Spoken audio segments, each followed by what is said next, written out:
their content, but it's certainly Well, isn't that your job? You made the claim. Yeah, you said that the group was primarily pro-Israel. Isn't it your job to go through their from the group that we saw, from the amount of creators that we saw, that was a common theme. But that wasn't necessarily a. You didn't say a common theme. You said they were primarily pro-Israel. Yeah, from the group of creators that we saw, that we were evaluating. So I'll ask again: was anybody that you mentioned in your article someone that you would say was pro-Israel? Well, you'll have to go look at the article and figure that out for yourself based on the creators. Wait, not all of the with creators. You. I don't understand. But we're not. Oh God! I've said this before. You can have a piece or like a video or an article or a book that's completely 100% factual, and it is almost always still going to tell some kind of story. This Taylor Lorenz appearance on Live and Learn is 2 hours long. Do they even cover anything?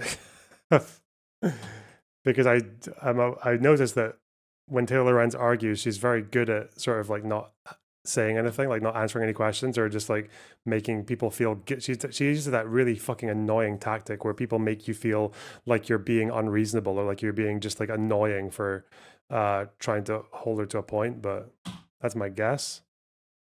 We have an intro reel. I do not respect fracturing someone's spine for a protest. Okay, wow. Bold statement. Saying what everyone else is too scared to say, Toby. Well done. On August 27th, you tweeted, the 90 influencers involved appear to be primarily centrists, pro-DNC, yes, who have not spoken about Palestine, are pro-Israel. Those are your words. Yes. A lot of the people that we found were also pro-Israel, meaning they were expressing support for Israel. How many creators out of like all the creators that you saw would you say were posting? So if you don't talk about Israel-Palestine, you're pro-Israel. Okay. That's a take. Pro-Israel posts. Can you name names there? Well, that's the point, right? Is that they haven't published the roster. I'm just asking you if anyone in your article you consider to be pro-Israel. You can go through in the ones we did and you can ask them their stance on Israel. No, but this is your words. You said that they were primarily... She's so good. She's so fucking funny, man. I love it. She's gonna own all of them. She'll actually defeat every single one of these people and 5 more people if they came in to help in her journalistic jujitsu. What the fuck was that? You make a claim about someone. Where's your proof of this claim? Well, you can go and ask them. What? Whoa! What the fuck? In the ones we did, and you can ask them their stance on Israel. No, but this is your words. You said that they were primarily pro-Israel. And of all the people you named in the article, you can't give me one. That's bizarre. Okay, go ask them. Go ask them then. Well, so... fucking lunatic. Oh my God, she's fucking mental. I love it. Structure of the show, I think we were going to get into some current events, as we normally do. And then, of course, I don't know if you know this, but... you did an article about this thing called Corus, and I think someone wants to talk about it at some point. Oh my God! It's like debating Drew Pavlou. You know, it was that thing like, what do you do about people who are migrating from Indonesia, which is not a safe second country, as refugees to Australia? Like, oh yeah, put them back. Well, you realize that Indonesia is not a safe country for them. Oh, well, tell Indonesia to be nicer to them. Okay, but what if Indonesia is not being nice to them? Because they're not being nice to them. They put them in detention centers. Would you let them stay in Australia, or would you put them back to Indonesia? No, tell Indonesia to be a barrack. Like, just... Oh, I'm being the unreasonable one for asking you this question over and over again. Fuck me. You were at the correspondence dinner. Do you want to talk about your experience? Oh, yeah. Yeah, How was that? I was at the Politico CBS News pre-party. So the way that it works is there's the main actual dinner in the ballroom, and then outside the ballroom around it in the Hilton, there's all these media parties. Washington Post, Bloomberg, Fox News, Wall Street Journal, all pretty much every media company has a party that's in the Hilton, that's in one of the rooms, kind of adjacent, by the ballroom. So like when people are like, there's no security to walk in, it's because most of the journalists there are just going to these like parties around, and they're not going to sit through the actual correspondence dinner, especially this year with Trump. Some of them do, they go as part of work, but like most people that are at the Hilton that night are actually there for like these surrounding events, like the puck whatever, they were doing something too.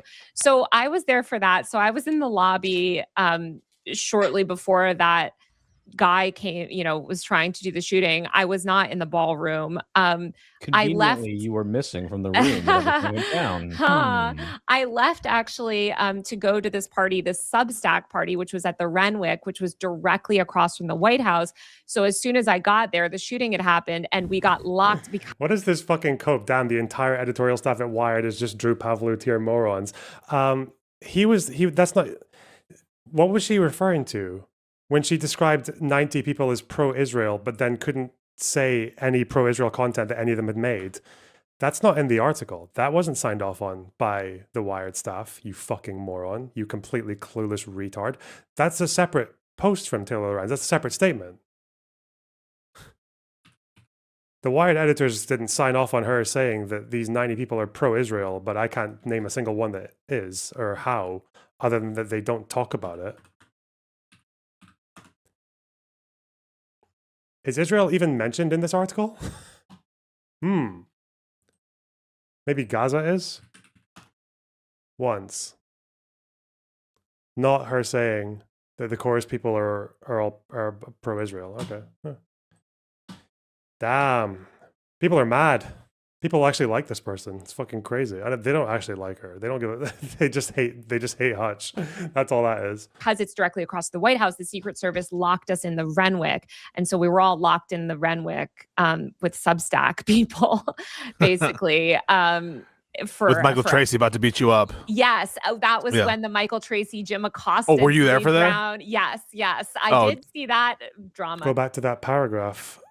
Where is it? This one. For years, Democrats have struggled to work with influencers. Biden's White House snubbed several prominent content creators after they lightly criticized the administration over its policies on climate change, COVID, Gaza, and the TikTok ban. Content creators, including Hassan Piker, who challenged Kamala Harris, a well-known influencer on the left, were similarly unwelcome, lightly criticized. Hassan Pike. I feel like if you're gonna talk about people who lightly criticized, you're not. Why would your example be Hassan Piker? But I guess since 50,000 editors at Wired allowed her to publish that, I guess it's all right then. I guess that this must be. There's no way I'd ever be allowed to take issue with this. 2 billion editors and lawyers.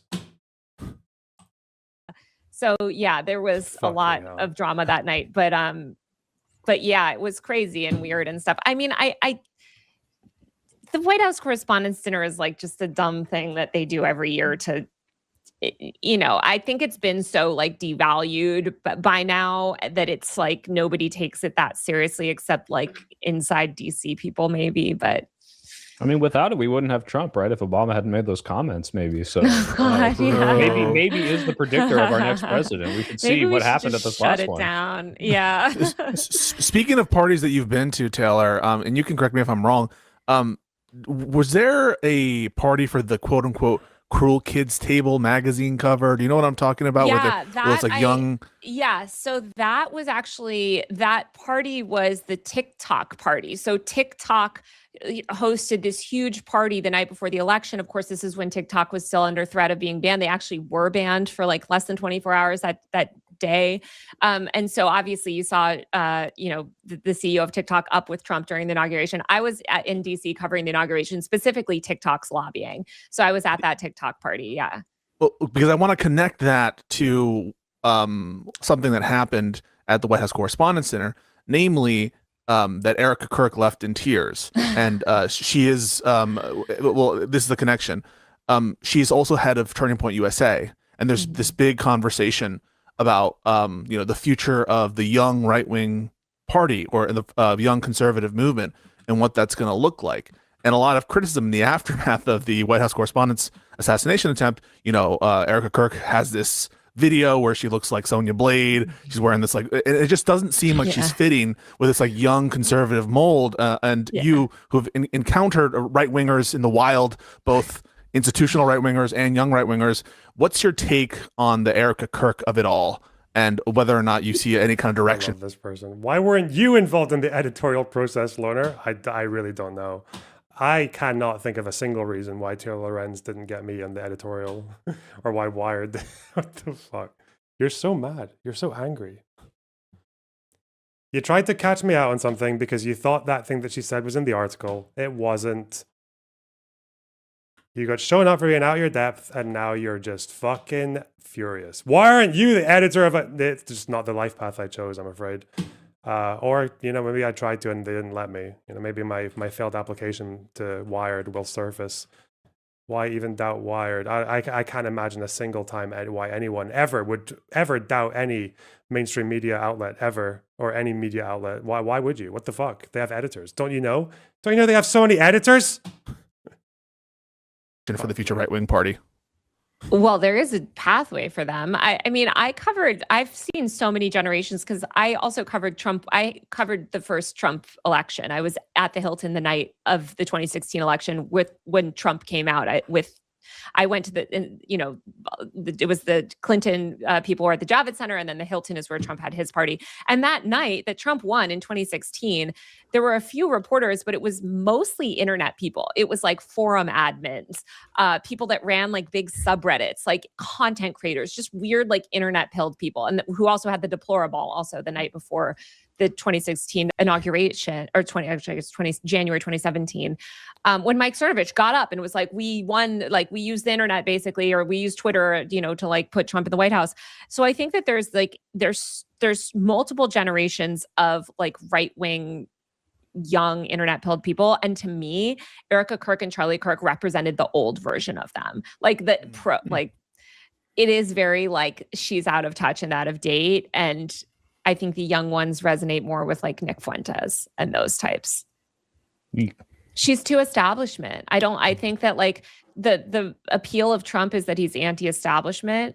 And I think that you're just seeing this fracturing in the party. That's why Ben Shapiro's YouTube is like plummeting. It's like he's part of that generation of that like establishment mindset. So I think. Oh, go ahead, Guy. Do you think Turning Point USA will be around in 5 years? Yeah, because they're backed by billionaires, so they're just going to astroturf it to death. It's never going to go away. I think there's some truth to what you're talking about. I think maybe Trump is now starting to become the establishment for a lot of people. He's heading into his, the halfway point of his second term here. But it's also just the case that I think when your party wins and you do political coverage, and your party's in charge, you're playing defense the whole time. It's rough. Mm-hmm. Like the party out of power, like the benefit of being out of power is you can just play full offense the whole time. And but not Candace and Tucker. And Nick, true, yeah. They've all done, I think that there are people, and that's why people like Jessica Reed Krause, Libs of TikTok, like a lot of even like DC Drano, et cetera, like those people, they align themselves way too heavily with Trump. And you're right, they were doing defense. And I think they didn't position themselves distanced enough where they're getting the downstream effects of it. And I think like Candace Tucker, all of those, that whole group, which includes, by the way, a lot of Instagrammers, a lot of like younger ones have made that separation. Yeah. Well, I think when you have enormous audiences the size of like Candace Owens and Tucker Carlson, you're kind of insulated. I think you have more latitude to. But she tripled her audience since Charlie's death, right? She's tripled her audience, and I think she's been able to grow that audience by. I was looking through my notes on Taylor's article, because I've noticed that takes up like all of this at least. Oh, Corus contract is more than just the one-time stamp. Oh shit! They talk about Supreme Court and about White House correspondence for about 20 minutes, and then they go into the article. Final words, debrief, disclosure. Okay. Oh god, the fucking disclosure discourse. But I didn't realize. I forgot this guy was here. The Pod Save America dude. Huh. This is the Pod Save America guy, isn't it? Yeah, that's him. Yeah. The Wired piece is wildly dishonest, and I'm truly surprised they published it. Huh. Hassan responds. Hassan responded to him. He's disappointed in liberals like Pod Save America attacking Taylor Lorenz's reporting. Oh, God. Oh, no. This was the person who showed part of the contract, wasn't it? It's just If I remember correctly. campaign in New York. Dark money. That Corus doesn't them. Corus does not influencers. Oh, this was in about the funneling. I remember this. Yeah, there was the piece of the contract. I think I had to transcribe it because her head kept fucking bobbing around. By going against MAGA, Yeah. Trump or whatever. No. It's easier to get mad at the people in charge, which is why they were so flourishing when they were campaigning to say, look, they're fucking it all up, and then suddenly you give them the reins, and you get these Dan Bongino, Kash Patel types, podcasters complaining about the establishment and these high-level roles, and they're like, "Oh shit, I can't do this." So, but really, what is the it factor, though? I wonder, because you describe Erica Kirk as establishment, and I guess in terms of vibes, I'd agree with you. But like, what is that? So what? That special sauce that gives someone like Candace Owens the ability to grow by 3 times, Tucker Carlson some insulation? Is it the ability to speak freely? Is it more mainstream appeal? What is it? I don't think they speak freely, but I think they pretend like they speak freely, and they pretend like they're willing to challenge Trump, frankly, in very specific ways. You'll note that, Tucker Carlson, for all he wants to talk about the genocide and all blah, blah, blah, blah. Okay, he put Trump in office and he still meaningfully doesn't denounce MAGA in any sort of he's not becoming a liberal, right? So I think I think that they're able to seem really kind of like truth-telling and like independent and anti-establishment in a way that's just able to get them views. But I don't think fundamentally they've broken very much. I mean, they're still hanging out in the same right-wing circles, What do you make of the discourse about left-wing populists and right-wing populists sort of joining teams here? Obviously, Cenk has been a big proponent of this, but it's become more relevant, I think, in this last week because I think Tucker Carlson is trying to set up a conversation with Graham Plattner. I think he said he's considering having that I saw conversation. that Kicked off like a whole round of discourse. Do you have an opinion one way or the other on that situation? Yeah, Graham should do it. Go. Why not? Why wouldn't he? Go on there. Here's Speaking my of Hutch, feeling are we voting blue no matter who? 100% for Graham Plattner. I'm voting skull tattoo in this. Did you guys I'm not illegally like voting Plattner? I It's a thought you guys were pirate tattoo. Democrats. Wait, sorry, hold on. Are you guys pro or anti Graham Plattner? We're pro. I was skeptical of his judgment, and I was thinking of leaning more towards a Mills, but now we don't like the tattoo. clear that he's probably I'm going to just win. looking through the notes that I took on this article, because I know it's going to take up the majority of this fucking show. What was this sentence here? According to copies of the contract viewed by Wired that creators signed, the influencers are not allowed to disclose their relationship with Corus or the 1630 Fund, or functionally that they're being paid at all. The thing I didn't get about this was that people would argue that no one spoke about that there wasn't any footage of anyone talking about the incubator program that was paid before the article came out. But why is that? Why is this word here? Or because we do know that their relationship with Corus was disclosed. We do know that because they were happy to say that they literally had like the Corus logo and like they used the Corus newsroom and they were advertised as being part of Corus in some capacity. The incubator program itself, if I recall, was advertised in 2024. It's just that I don't think it was possible to find. And I didn't even look that hard, but like it didn't seem like you could find people saying, "Oh, hi, like I'm Suzanne Lambert and I'm paid by Corus for their incubator program. Thank you for the 8K or whatever." But it sounds like why is this here? Or if I just read this paragraph not knowing the story, I would think that they were not allowed to say that they were working with Corus. They had anything to do with Corus. Like this paragraph just makes it sound so much more secretive than the overall thing actually was. But yeah, I don't know. Whatever. Maybe they get into it in the talk. And she dropped out, and it's like, all right, like blue no matter who. That's our motto, right? I'm a pro Democratic Party Senate majority, I think would be the answer to that question.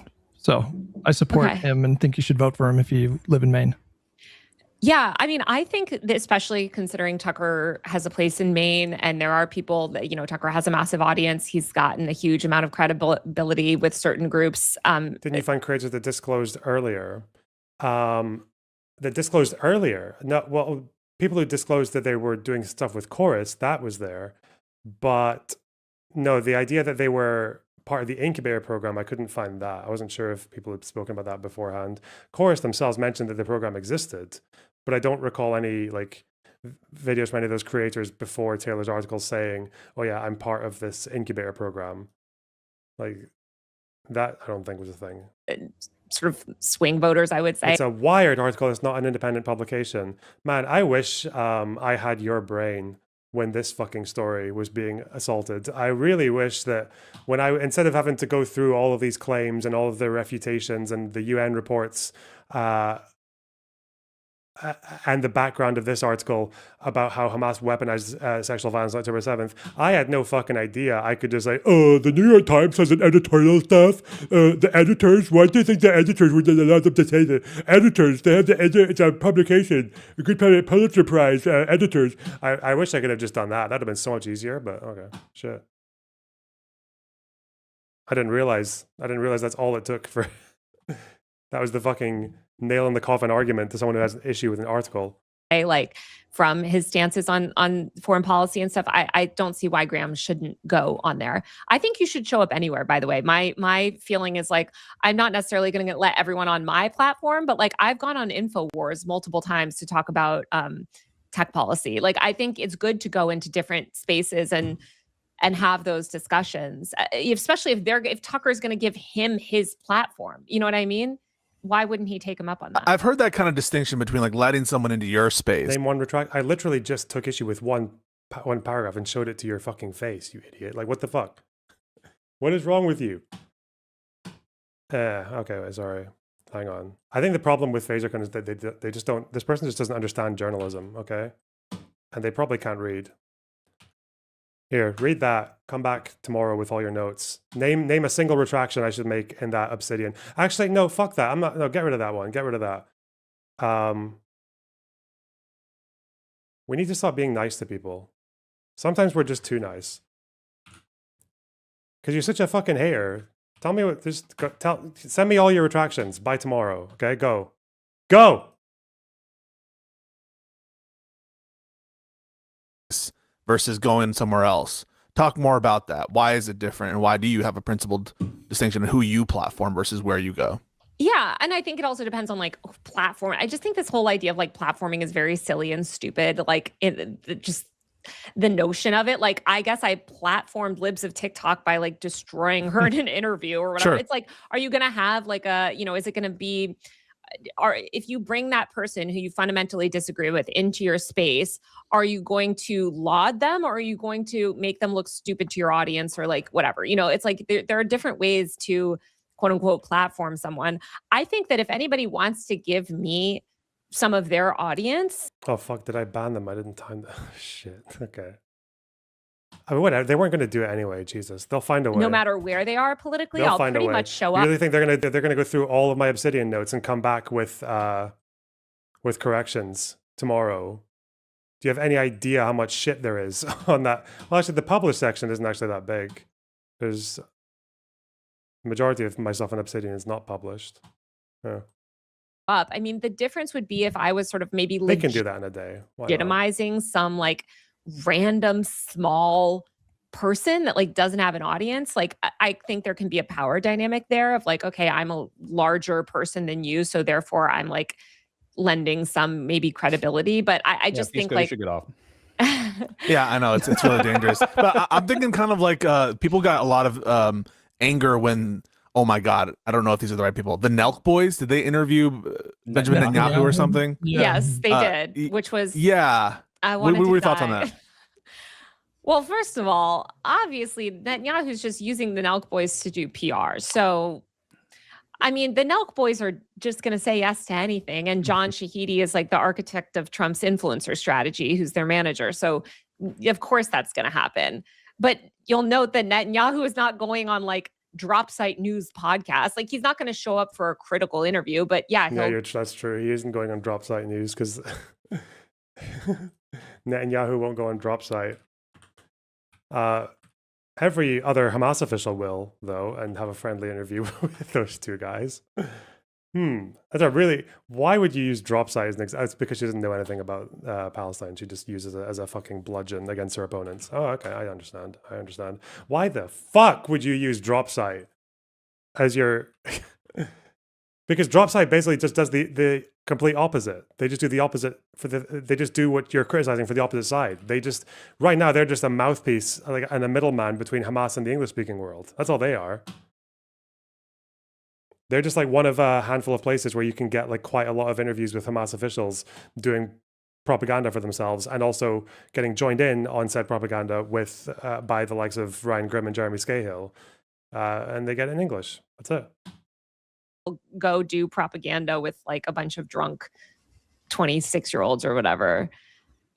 I mean, I think that was ultimately an unproductive interview. And then they were trying to do like PR cleanup where they were like calling up Sneeko and Hassan being like, and Myron Gaines. Did we fuck up? Yeah. Oh, right. Myron. I mean, that should tell you everything about their knowledge of foreign policy.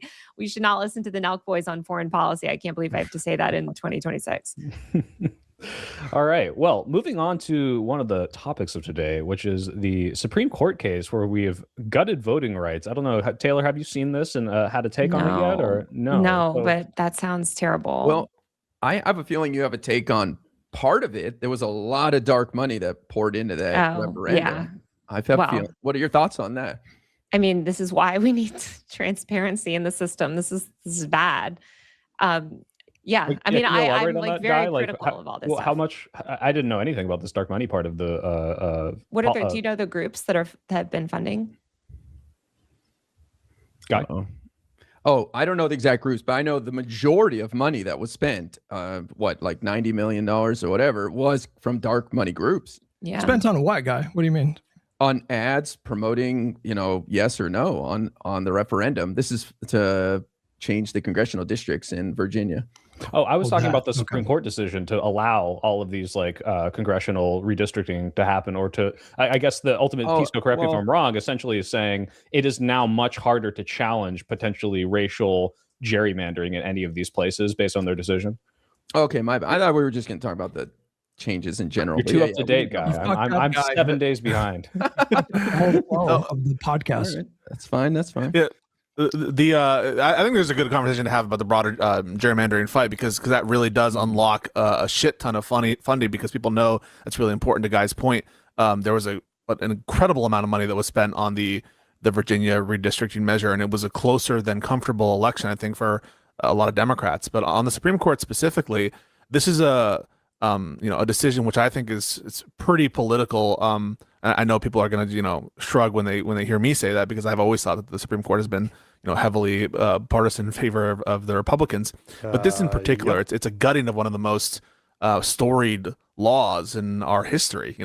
Coming off of segregation, the Voting Rights Act, and for all intents and purposes, Section 2 of that act, which prevents certain kinds of vote dilution, that was passed specifically to try to encompass even unintentional vote dilution of racial minorities, has been essentially gutted by Alito in this court in an opinion that really I think is not convincing. And it would be a little bit much on this podcast to get into the weeds about exactly why I feel it's unconvincing, but just a lot of sleight of hand from Alito, pretending that he's just adjusting and updating precedent when he's like wholly overturning it, and pretending that any version of this law that was intended, it was to be essentially a worthless law that can never be enforced. And you're going to see a lot of litigation in the coming weeks to try to stop elections that are already underway. This is what he's talking about here, Section 2, Voting Rights Act 1965. For context, this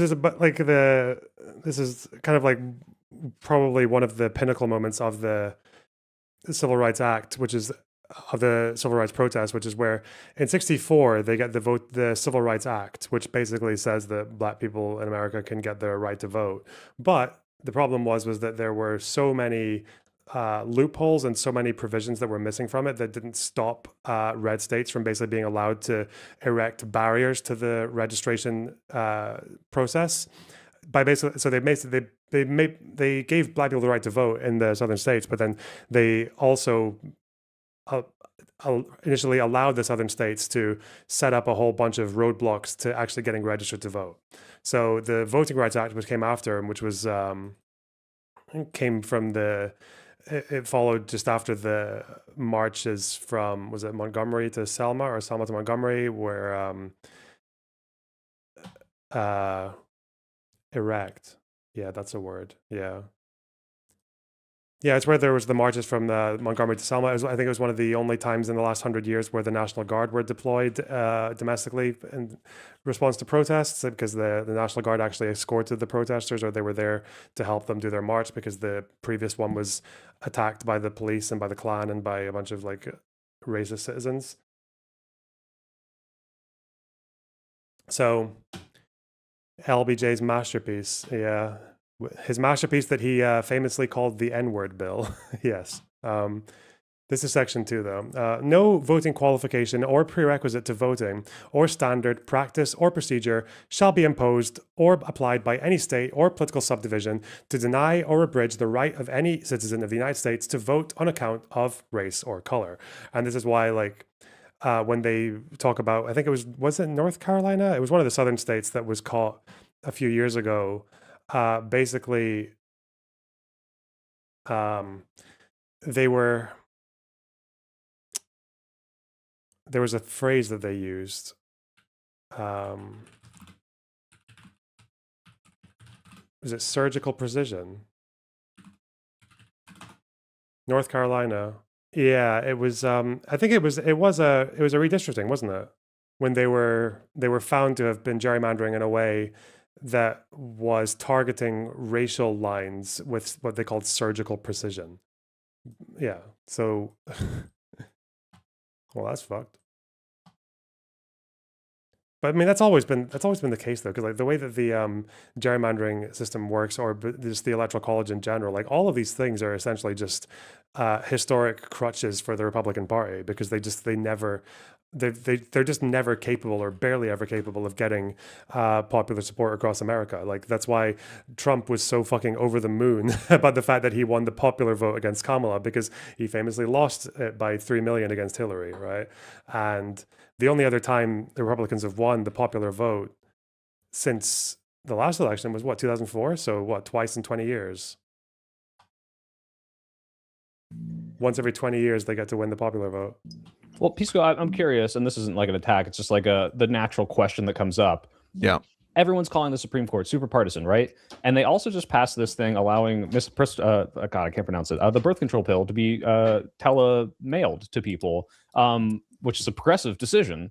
Is this, them playing cover, but also being partisan? Is it like, oh, well, sometimes they compromise? Like, how do we square that circle? Like, where does that fit into the narrative? Yeah, so I don't think that all of the Supreme Court's decisions can be thought of as totally explained by partisan blinders. I don't think that that's the case. And there are some situations where there's just no fair reading of precedent that would allow a certain decision to stand. So, for example, even in the tariff decision, I mean, there you kind of have business interests aligned with legal reasoning that really can support these emergency tariffs of unlimited duration and unlimited amount and quantity. And so, in other words, I don't view the only metric and component the Supreme Court considers to be what benefits a particular party. I just think it's a very strong bias. And here you have an example of a building chipping away of the Voting Rights Act over the course of a decade plus, which seems ideologically rooted, where different issues that don't necessarily connect with each other, such as the Section 5 of the Voting Rights Act and certain aspects of constitutional racial gerrymandering, is being used, I think, to infect the court's precedent, which is otherwise clear that this kind of law is allowed under Section 2 of the 15th Amendment. So in my opinion, like, you can't just say it's all explained by partisan bias, but you can look at the pattern here and the track record, and whenever there's an issue of enormous political consequence, like gerrymandering is, I think the court has put enough on its scale, and you can tell by how convincing the opinion is also. And if you read the majority opinion, it's not very convincing. Well, Taylor, try to rope you into this. Do you think we should expand the Supreme Court? Oh God, I have no idea. I did do my high school. You had to do like a big project, like a big research project, and I did it on the like FDR court packing plan from like the 30s or whatever that was. What are the arguments against packing the court at this point, given the way that they're behaving? What are the pros? You're fighting back. Let's go. You're getting more. I mean, I guess the idea would be to get more blues or more blue-leaning people, less like quote-unquote originalist dipshits as a proportion of the court. What are the cons? Republicans will do it back, and then what? Okay, Republicans will do it back, and then the court becomes conservative again. So you pack it to make it liberal. And then the conservatives do it again to make it more fashy, but it's like, but it already is. It already is Republican dominated. It already is red dominated. It already is dominated by Trump sycophants, and so that's the only negative consequence, isn't it? Unless people are saying, oh, optics or whatever the fuck. Really, optics in 2026 against Trump's Republican Party.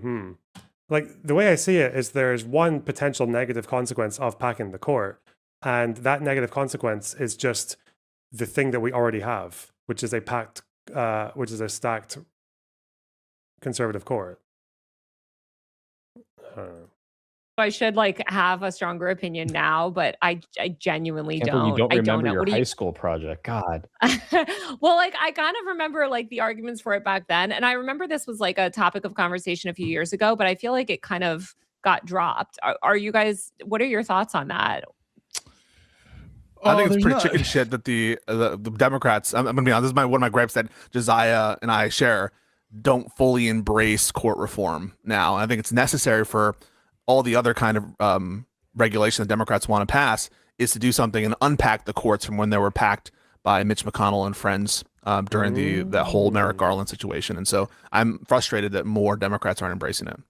I think we're going to have our weekly fight now. Pisco, are you ready? Oh, yeah. Go for it. Okay, let's gear up. I think like the job of advocating for packing the Supreme Court, which I would say I'm in favor of now because I just don't know what the better options are. It just feels like there's no good options really. And this is like the least bad option. But I think it's up to the commentators and people outside of the actual like political apparatus to make that case. He's talking about Mitch McConnell unpacking the court. That's because he blocked Merrick Garland, right, from getting nominated. That's kind of where that came from. And then Trump comes in and he appoints someone who is definitely hey, I keep forgetting how many Supreme Court appointees Trump's had. He had Amy Coney Barrett. Who was the one that he got to put in that would have otherwise been Garland? Gorsuch. It was Gorsuch, yeah. Who's the third one? Who's his third one? Oh, Kavanaugh. Fucking, I forgot Kavanaugh. Shit. Okay. What the better options are. It just feels like there's no good options really.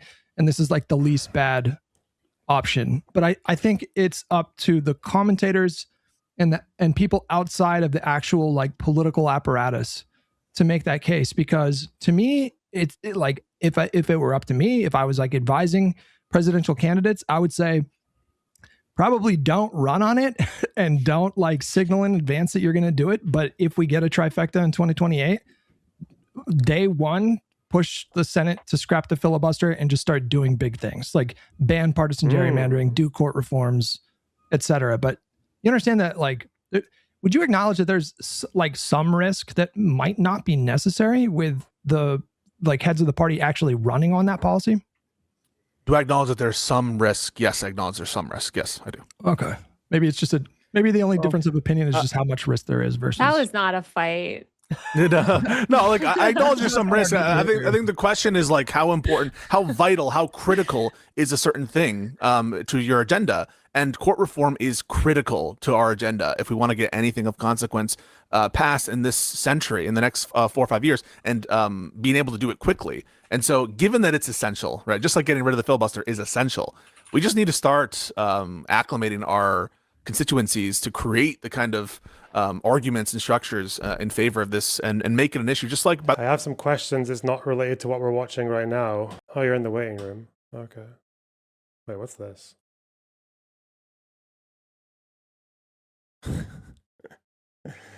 Yeah, because he got milkshaked. That's all that. Yeah, he got milkshaked that one. Dude, see, this isn't anti-Semitic. Well done. Well done, very Brexit problems. There's not even a question mark around that being anti-Semitic. Well done. What's it about? What are we talking about? Hello? Hello? Am I on the right mic? I don't know. It's a mic.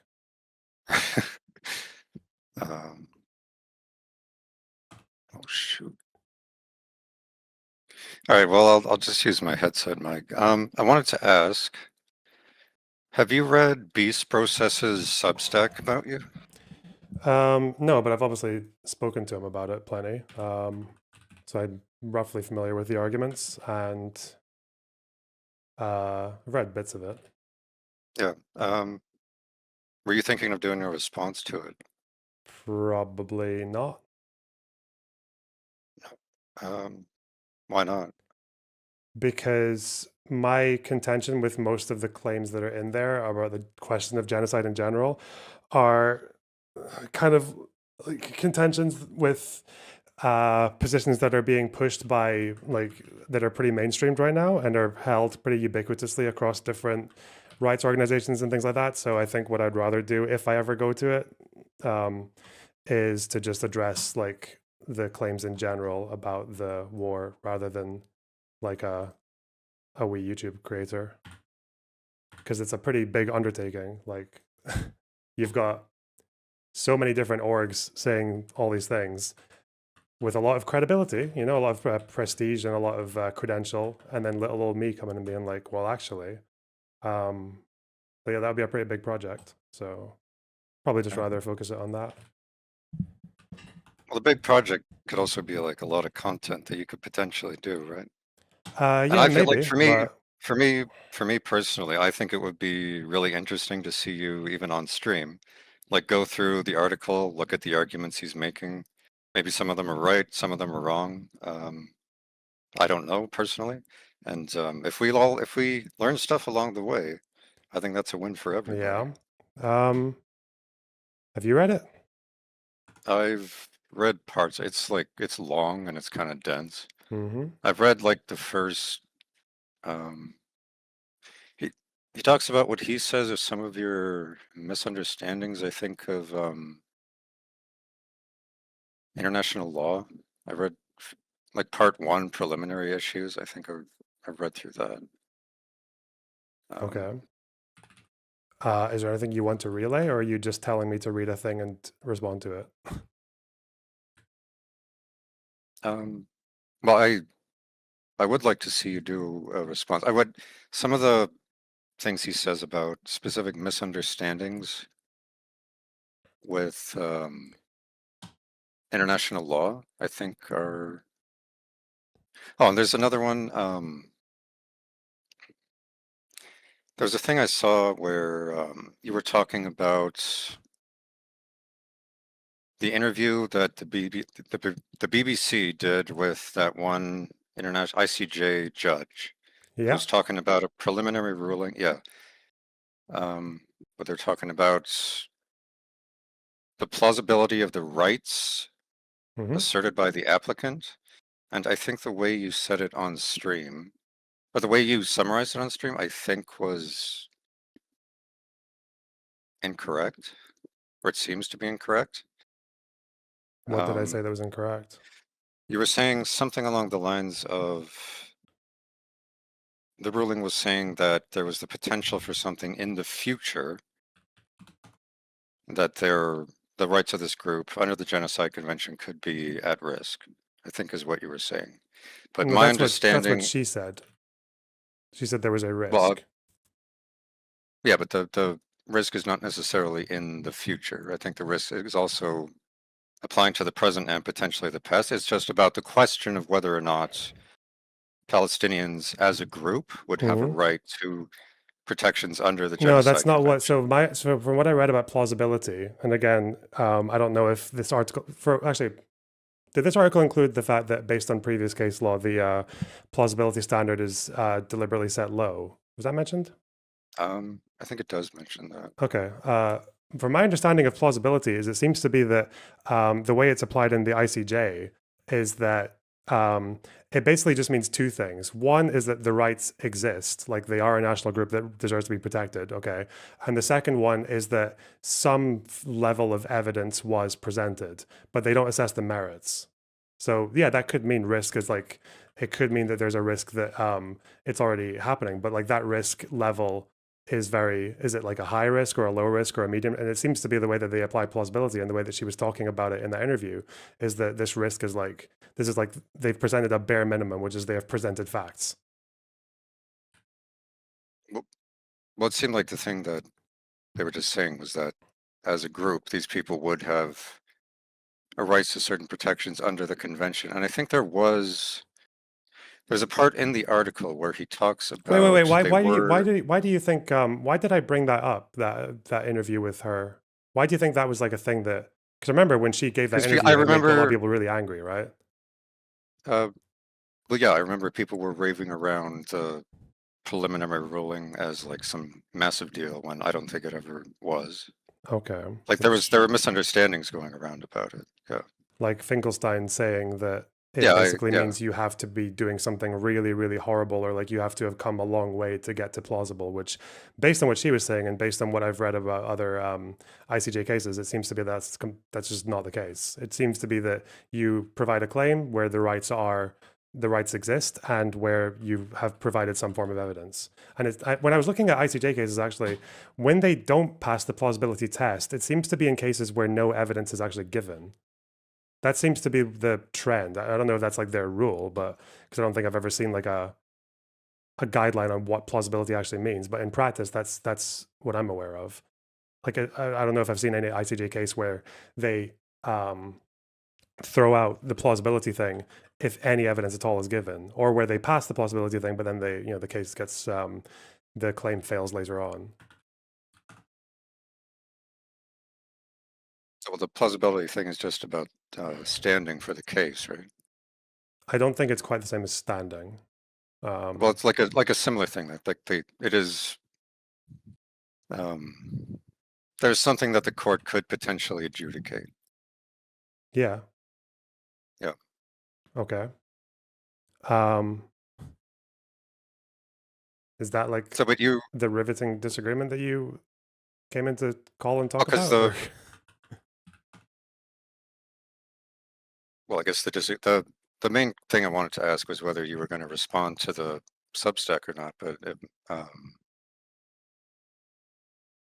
guess you don't want I mean, I can be quite candid. I can be sort of candid. Like one of the problems with me, like going into responding to that particular thing and talking about like, because he was asking me questions, Beast Process was asking me questions all the way throughout doing this video. But there was literally like a point where, and again, I'm not like holding this against him or anything, but like there was literally a point where like I just felt like I didn't really want to even engage anymore because it just felt like he was.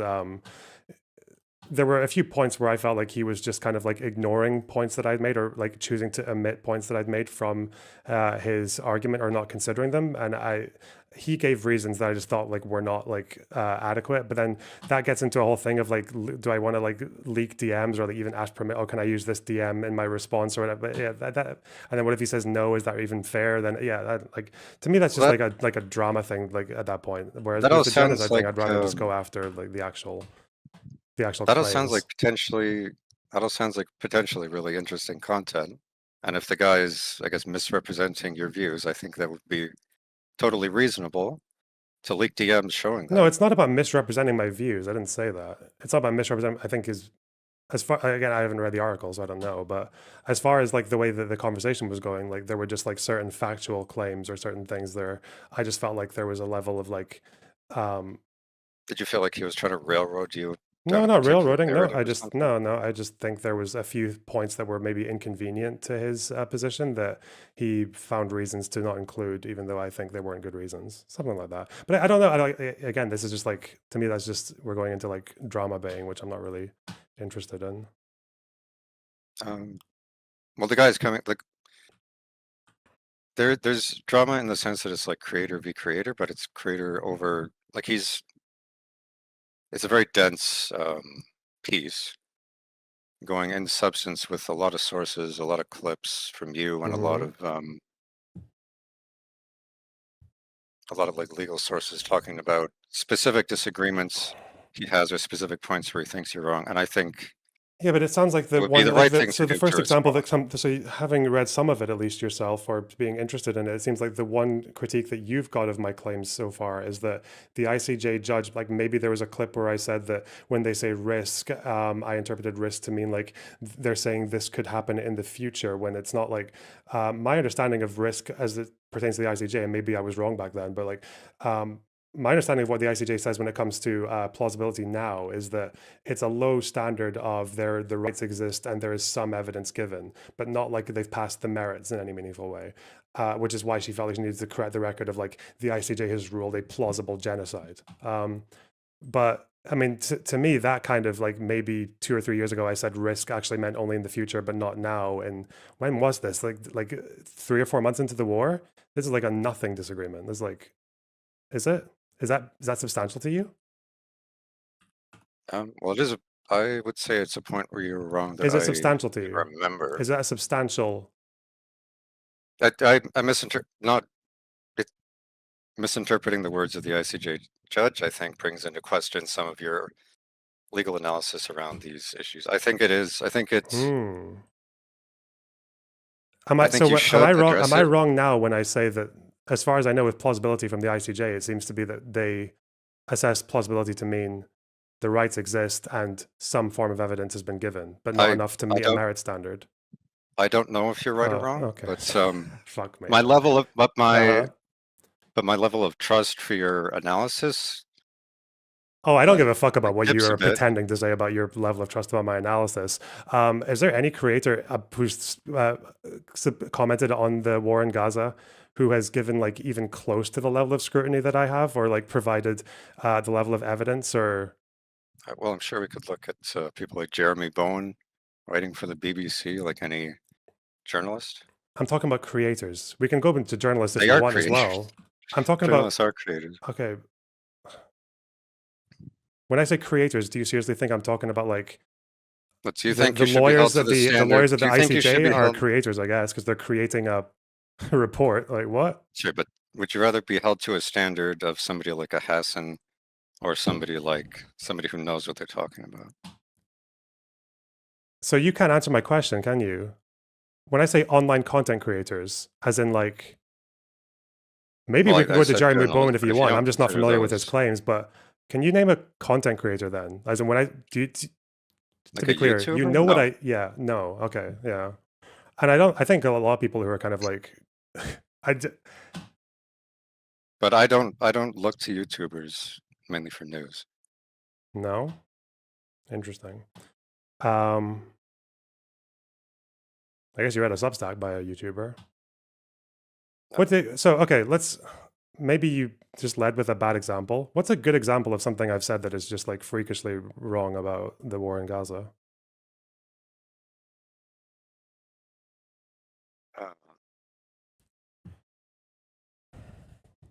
A lot of the stuff that I've seen in the Substack was just disagreements with international law. I don't have more examples for you right now.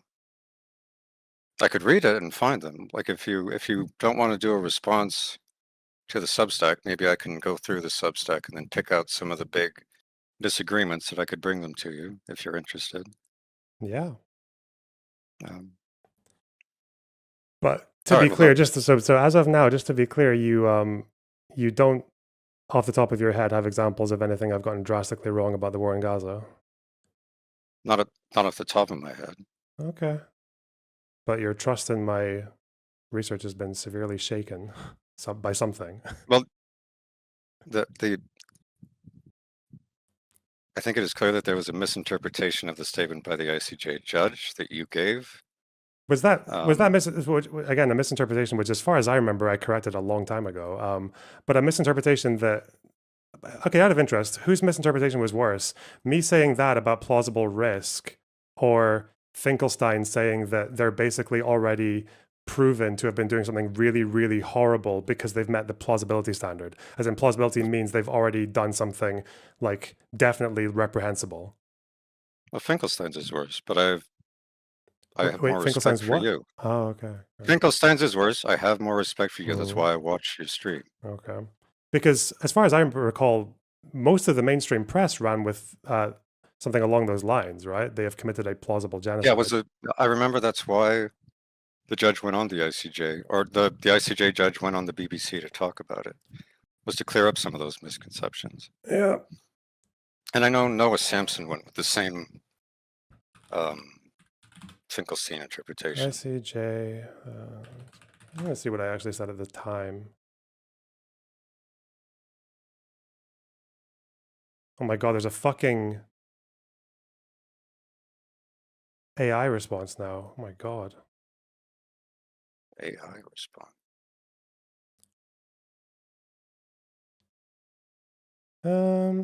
This was my tweet when that statement came out, 2024, April.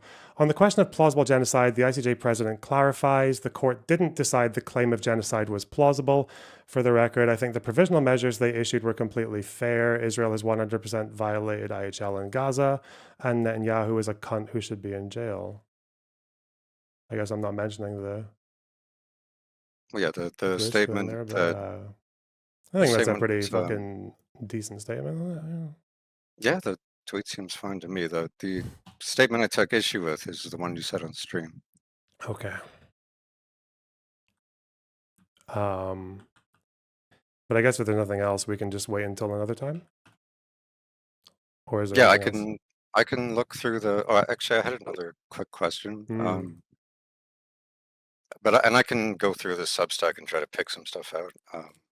Do that at some point. I wanted to ask about. There's been the Golders Green attack in the UK and all that stuff, and I've seen a lot of commentary about. I saw like Kemi Badenoch claiming that they should ban the pro-Palestine protests. Yeah, that's quite crazy. Yeah, and I know that ambulances were like some of the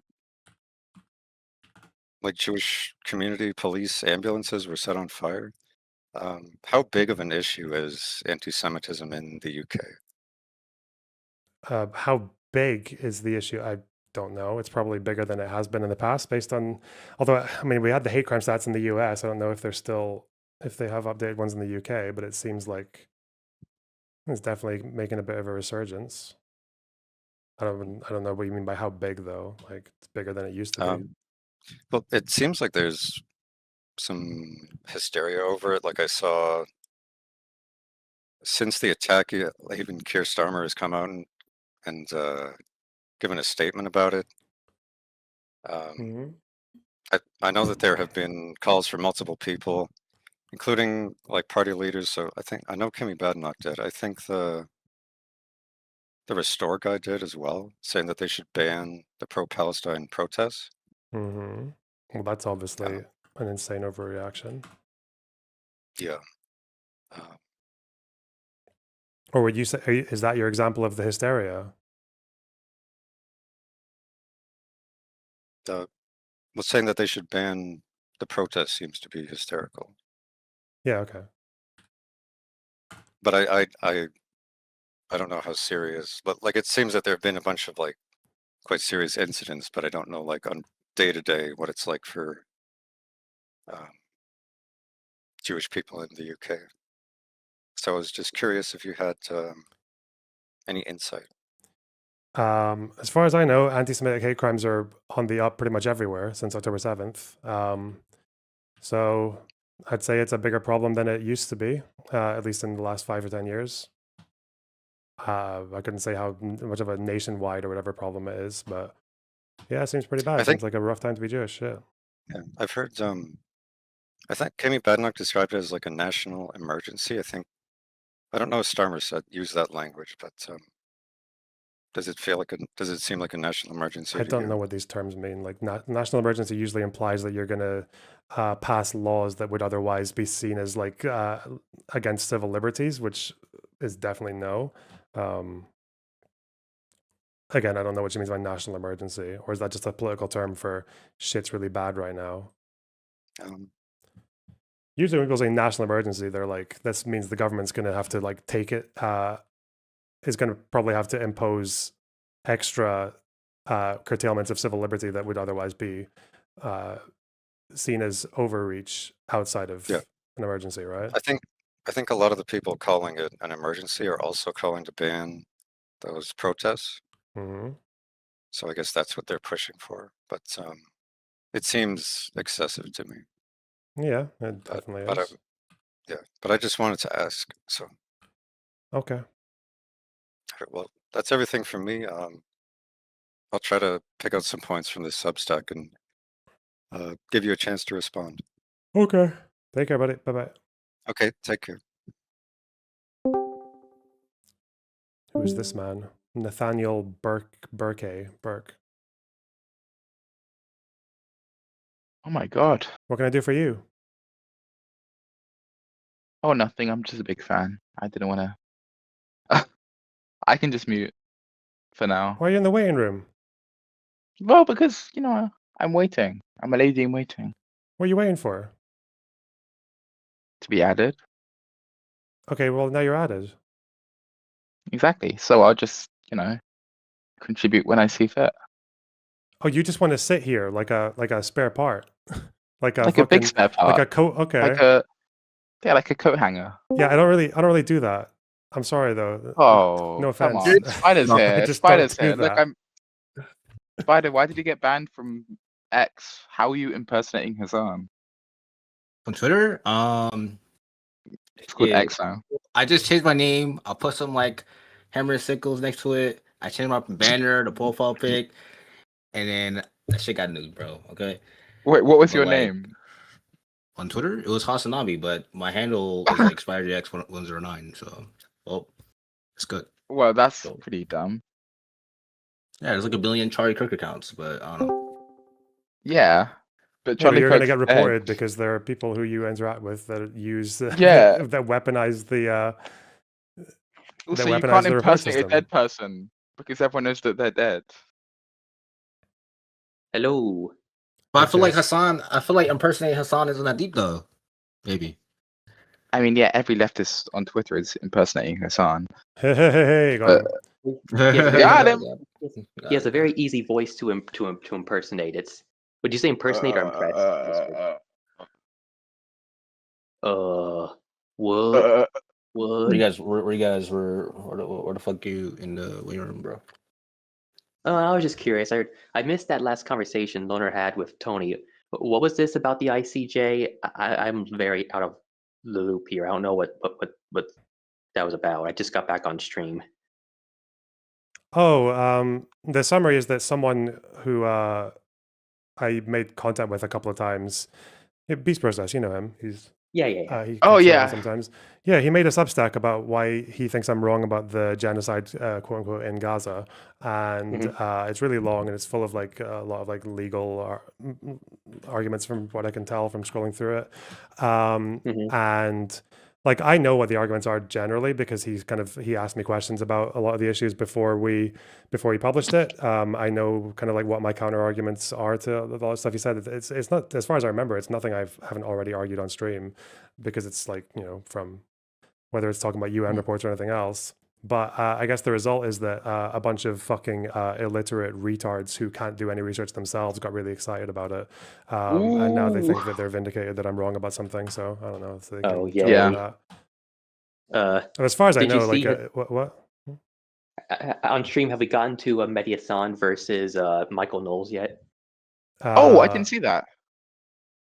Wait, they did a debate? Yeah, we're gonna do that soon. Yeah. I didn't see that. I just hope to God Knowles doesn't bring out the one thing that can kill Mehdi's intelligence, and that's Israel. That's like his one. That will be what the argument will be about, right? No, I think the debate's about something to do with like constitutional, and something to do with, it's like more American politics related, I think. I think he's definitely going to bring up IP. Like, I mean, they might. I mean, Mehdi might be able to bring it up as an example of Trump not being a no new wars person, but I don't know. I did it. Yeah. I mean, because Michael Knowles just doesn't have anything else. Well, Michael Knowles literally got famous for just being a guy who complained about trans people, like in 2022 or whatever. Now he's never. That's like his clean claim to fame. I mean, he does occasionally. He tries to do that. He does do the thing where he does these like kind of public debates where he tries to do the conservative intellectual shtick, but it's not very convincing, obviously. Yeah, I mean, He's too stupid. Well, he doesn't really have a whole lot of charisma. He has that very like monotone, like, oh hello guys, I'm just here and I'm gonna tell you why the wokies are wrong. But he doesn't have like the same like energizing effect in his voice that people like, or like, well, I mean, like Matt Walsh is not charismatic, but he at least tries to be, and he can at least, I don't know, get people whipped up when he talks. Michael Knowles just doesn't have that energy. He just comes across like the young, like this young guy who just, I don't know, wants to be part of a club or something. I don't know. I just don't. I just don't know. I see that. Oh, and also, Loner, did you see Hassan and Joy Reid? No. Wait, what? How am I missing all of this fucking just grinded stuff? to a halt. This is like my whole algorithm. It's all right. It's on You didn't Twitter? miss much. You didn't miss much. It was Joy Reid thought that Thessalonia and Greece or Turkey, wherever it is, could be part of Greater Israel, and Hassan. Wait, Lonerbox, have you started your kick stream yet? No, I'm still needing to polish up my kick before I start using it again properly. Would you ever integrate kick chat with YouTube chat? Yeah, or add maybe. two, or add, instead of integrated, would you add two overlays to chat, like kick chat above, YouTube chat on the bottom? I don't know. We'll see. See when we get there. Depends on how many people go to kick. As far as I remember, only like 10 people went there last time, so my audience likes YouTube, I guess. They're pretty settled there. Good, buddy. That's all right. Yeah, well, YouTube is a better platform than Kick.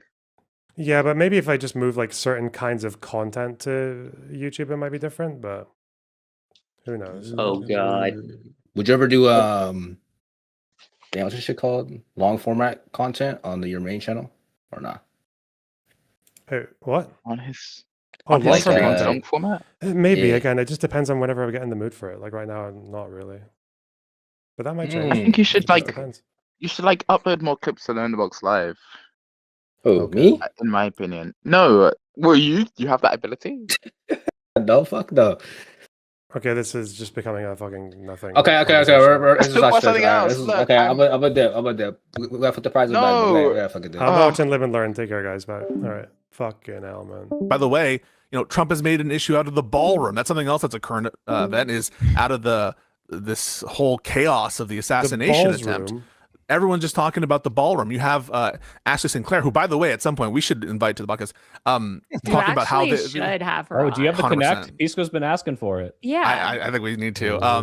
But like you see how they have these conversations behind the scenes, and maybe there's a nice dovetail into the Corus conversation at some point about what messaging to do, and they're all picking ballroom, and like, so there is a way, I think, to shift opinion, and maybe part of that is being like strategic about who takes the lead here. And okay, fine, I'm not going to make the most vulnerable representatives and senators be the ones to carry the flag here, but I think there needs to be some sort. Yeah, I wouldn't say it's about them. I would say it's more about like the candidate. So whoever the candidate's going to be, if it's AOC or Kamala or Newsom or whoever, I do think there's strategic value in hiding your power level on this particular issue, because what I don't want to do is to juice an electorate that's pretty depressed. Like the MAGA electorate right now is really depressed. Like we're seeing the turnout on the Democratic side versus the Republican side. It's really bleak for the Republican Party right now. And as soon as you start running on, like the presidential nominee starts running on, we're going to get rid of the filibuster and then pack the court. I mean, that would be probably Did you check on the Israeli strikes in Radwan headquarters in Beirut? I saw people talking about it in chat, and I will look at it when I'm at an appropriate switching of the guard fucking section. I guess it's breaking news, right? Because Israel, as part of their ceasefire with the Lebanese government, was not going for Beirut. They were fighting in the south, but not on the capital.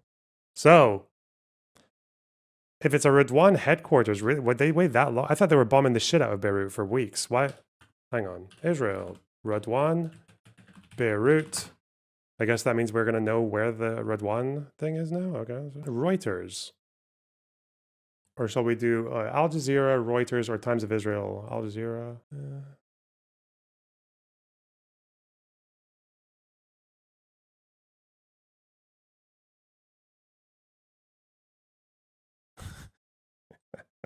I'm sorry, man. These fucking... Okay. Whatever. Israel carried out strike targeting commander of... Oh, yeah. Wait, actually, hang on. What is this? Oh. Hey, Captain Dan, thanks for the $10. Even though you're complaining about the callers coming to the stream. Nice. If any of you were sitting there watching that and thinking that it's kind of like strange that you've got someone coming in being like, oh yeah, well, you know, you probably do a better job than like just about any other content creator in the space. But I'm still gonna have a go at you for this thing that you maybe got wrong like 2.5 years ago and have since corrected anyway. And this is like the topic of the day for me. If any of you are thinking like that's a really strange thing for someone to do and to like, spend their time on, oh God, if only you knew. Holy shit. Yeah. One day there might be like an explanation for that. But yeah, I'm just saying there's some people are fucking mental. I don't know. Shit. So Israel says they carried out a strike targeting the commander of Hezbollah's elite force, which is obviously the Radwan. Southern suburbs, so this would be in Dahia, targeting the commander of the militant group's elite Radwan force. So they're saying it's a headquarter, or they're saying that they were just targeting a commander? Who said headquarter? My guess, if there's a Radwan headquarter, it's not like a fucking big-ass headquarter building. It's going to be like either underground or like a flat or something like, or a block of flats, maybe where they've bought like, they bought like all the flats in the building or something. The strike was the first to hit Beirut suburbs since the April 16th ceasefire. Yeah, that's what I thought. They haven't been doing this since. Although hostilities in the south of Lebanon have not halted, Radwan operatives led by this commander were responsible for firing at Israeli communities and harming IDF soldiers. Okay. I thought Dahia had been cleared. Did people go back? Well, people would have gone back because of the ceasefire. People would have gone back to Dahia without expecting to be bombed. Huh. Does Hezbollah's internal support rise or fall when Israel invades? It depends. It depends on how well Hezbollah responds to Israel's attack. So in 2006, when Nasrallah survived an airstrike from the Israelis, he was, and then they fired back with a Chinese-made missile at an Israeli ship and like killed 4 people, and broadcast it on TV like, "Hey, I'm still alive. Fuck you guys. Look what you did. You bombed this entire neighborhood, and I'm still alive." Then they got really popular, and people were really like friendly to Shia refugees who came to their areas and shit like that.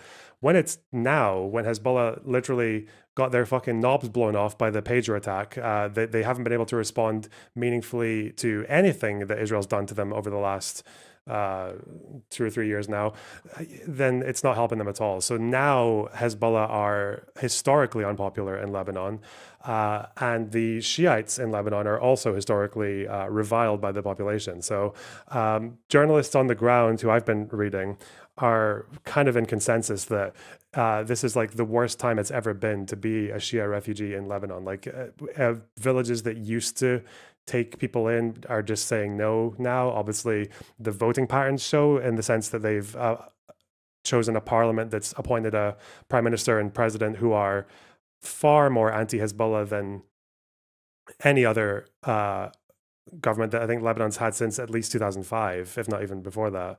And they've outlawed Hezbollah's military activity as well. So no, it's not just like people. So there's like the fucking. There's a thing. It's like the meme. Where's the meme? 10 IQ bell curve meme. Okay, it's this one. It's like this shit.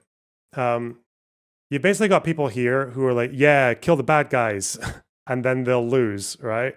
And then here, there's like, no, they'll rally around the flag, and then they'll just support the bad guys even more. And then, but no, like, all else equal, you kill the bad guys, and generally, like, it kind of fucks them. Like that's kind of where you end up. Obviously, this whole thing here is more valid when the like Hezbollah or whoever else we're talking about can actually put up a fight. But if they can't, then it's a bit more simple. Like they're going to lose. They're going to have nothing to show for their efforts, and then people just internally hate them more, and they blame them for what's happening. Like people in Lebanon who are not part of that like resistance narrative, which it seems to be clearly most of them now, blame Hezbollah for bringing Lebanon into the fight in the first place. Like, simple as. The most transformational thing that the government has done since like the 60s and the 70s with LBJ's like war on poverty and Medicare and all that stuff. And obviously fucking memory TV are coming so hard every single day. Every single day, memory are just waking up to another Lebanese talk show, MTV, where some Lebanese elected official blames Hezbollah for everything as the country gets bombed by Israel. مش بس تسببوا بالاحتلال. اوكي. إذا في عقل وفي منطق وفي سلطة حقيقية بعللوا مشانقهم واحد وواحد. اوكي جاوبوا يا جوني. لحظة وأولهم الشيخ نعيم قاسم. خلاص بعرف. أولهم الشيخ نعيم قاسم محله بالحبس. Sheet. Okay. And so that's my concern. Guy, what do you have? You look like well, I just don't think that people want to hear our leaders talking about getting rid of the filibuster right now. They want them focused on cost, like affordability and stuff like that. So I think that conversation will become much more relevant when Alito and Thomas bail out before the end of the year and Trump gets to nominate Emil Beauvais and Aileen Cannon to be on the Supreme Court. You can get a lot more people saying, okay, fuck this noise. But they've already packed the court. So I think it's just returning fire at this point if we do. But you're right, Hutch. You said it. Like, first you got to get rid of the filibuster. That's going to be a big task alone.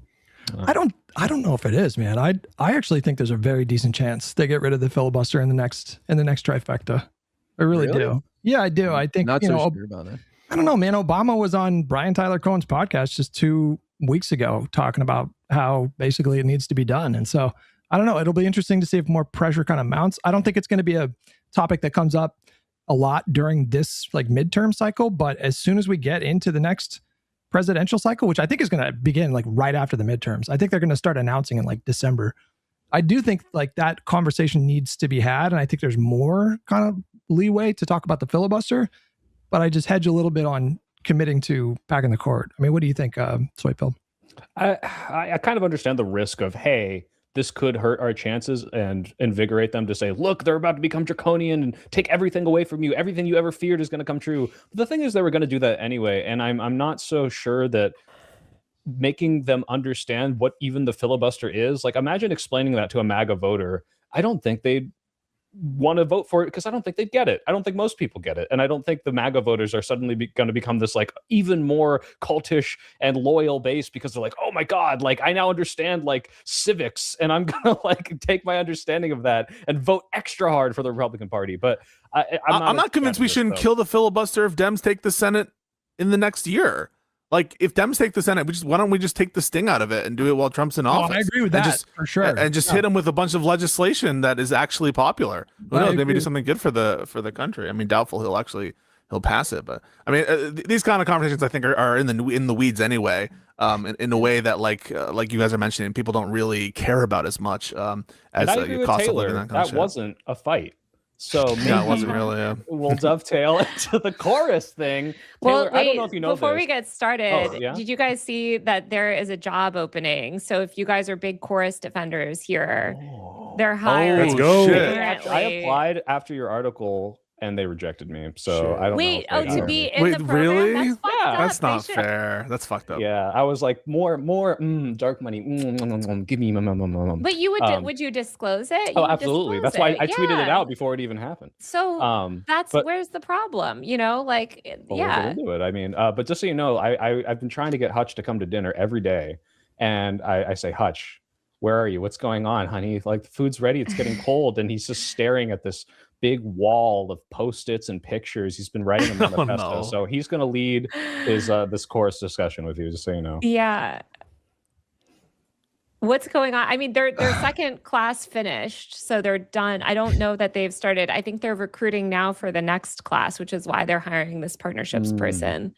Well, I mean, I don't know. I don't want to focus on like the current sort of Corus stuff. I did want to talk about your article a little bit, if you don't mind. Sure. Let's do Yeah. it. Why Okay. not? Guys, I'll talk about it till the cows come home. It's so crazy to me that when The I was in year is DC, I ran 2070. into like, someone from 1630 and she was like, it's never going to die. And I was like, it's never going to die. It's never going to die. Well, listen, I think it would help the discussion. Well, first of all, I want to say, like, I think your overall focus on transparency when it comes to money and politics, that is necessary journalism that needs to happen. And in fact, despite the issues that I have with your article, and we can dive into that, I did learn a lot about like dark money structures because your article made me look into it. And so I do think that there's a really vital role for journalists to be discussing this issue. And so, I appreciate you bringing attention to that. And I genuinely mean that.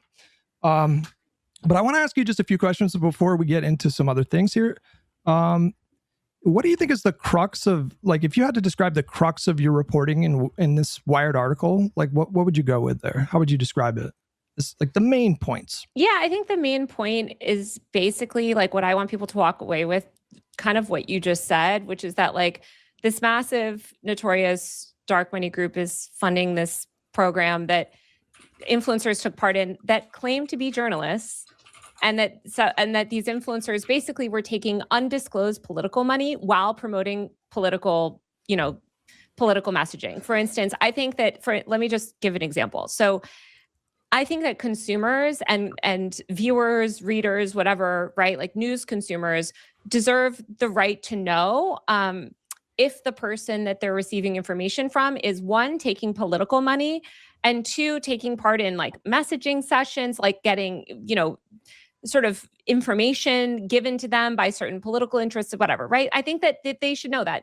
Journalists, for instance, like myself, anybody that basically works in mainstream media, you cannot take part in any dark money political funding. That would be so unethical. It would violate every single ethics. You could never do that and work in mainstream media. But I think the problem with influencers is that, listen, and I have friends in that program, but like some of them, it's like, whatever, they're political influencers. They don't feel like they have to disclose it. I think they should disclose it. But there are a lot of other people in those programs that are calling themselves journalists. And a lot of them actually wanted to disclose it. That's how that article came to be, is that 7 people in the program came together, 7 of them, and were like, hey, we wanted to disclose it. We want to post about it. We're being told that we're not allowed to, and we'll be kicked out of the program if we actually publicly disclose it. We think this is really wrong, and we want to blow the whistle on it. We've recorded all these Zoom calls. Here's screen recordings of all these internal text messages. Here's, internal documents. Here's all of the contracts. Here's all the contract negotiations. Here's all the internal guidance on what we're supposed to respond to, blah, blah, blah. So I was like, great. Okay, well, let me reach out to Corus and 1630 and talk to them about Who are they, Taylor? I mean, these are people. So I think her sourcing on this comes from people who were not actually, who were considering joining the program, but then they chose not to, right? I don't think anyone who was part of the program attested to the same thing.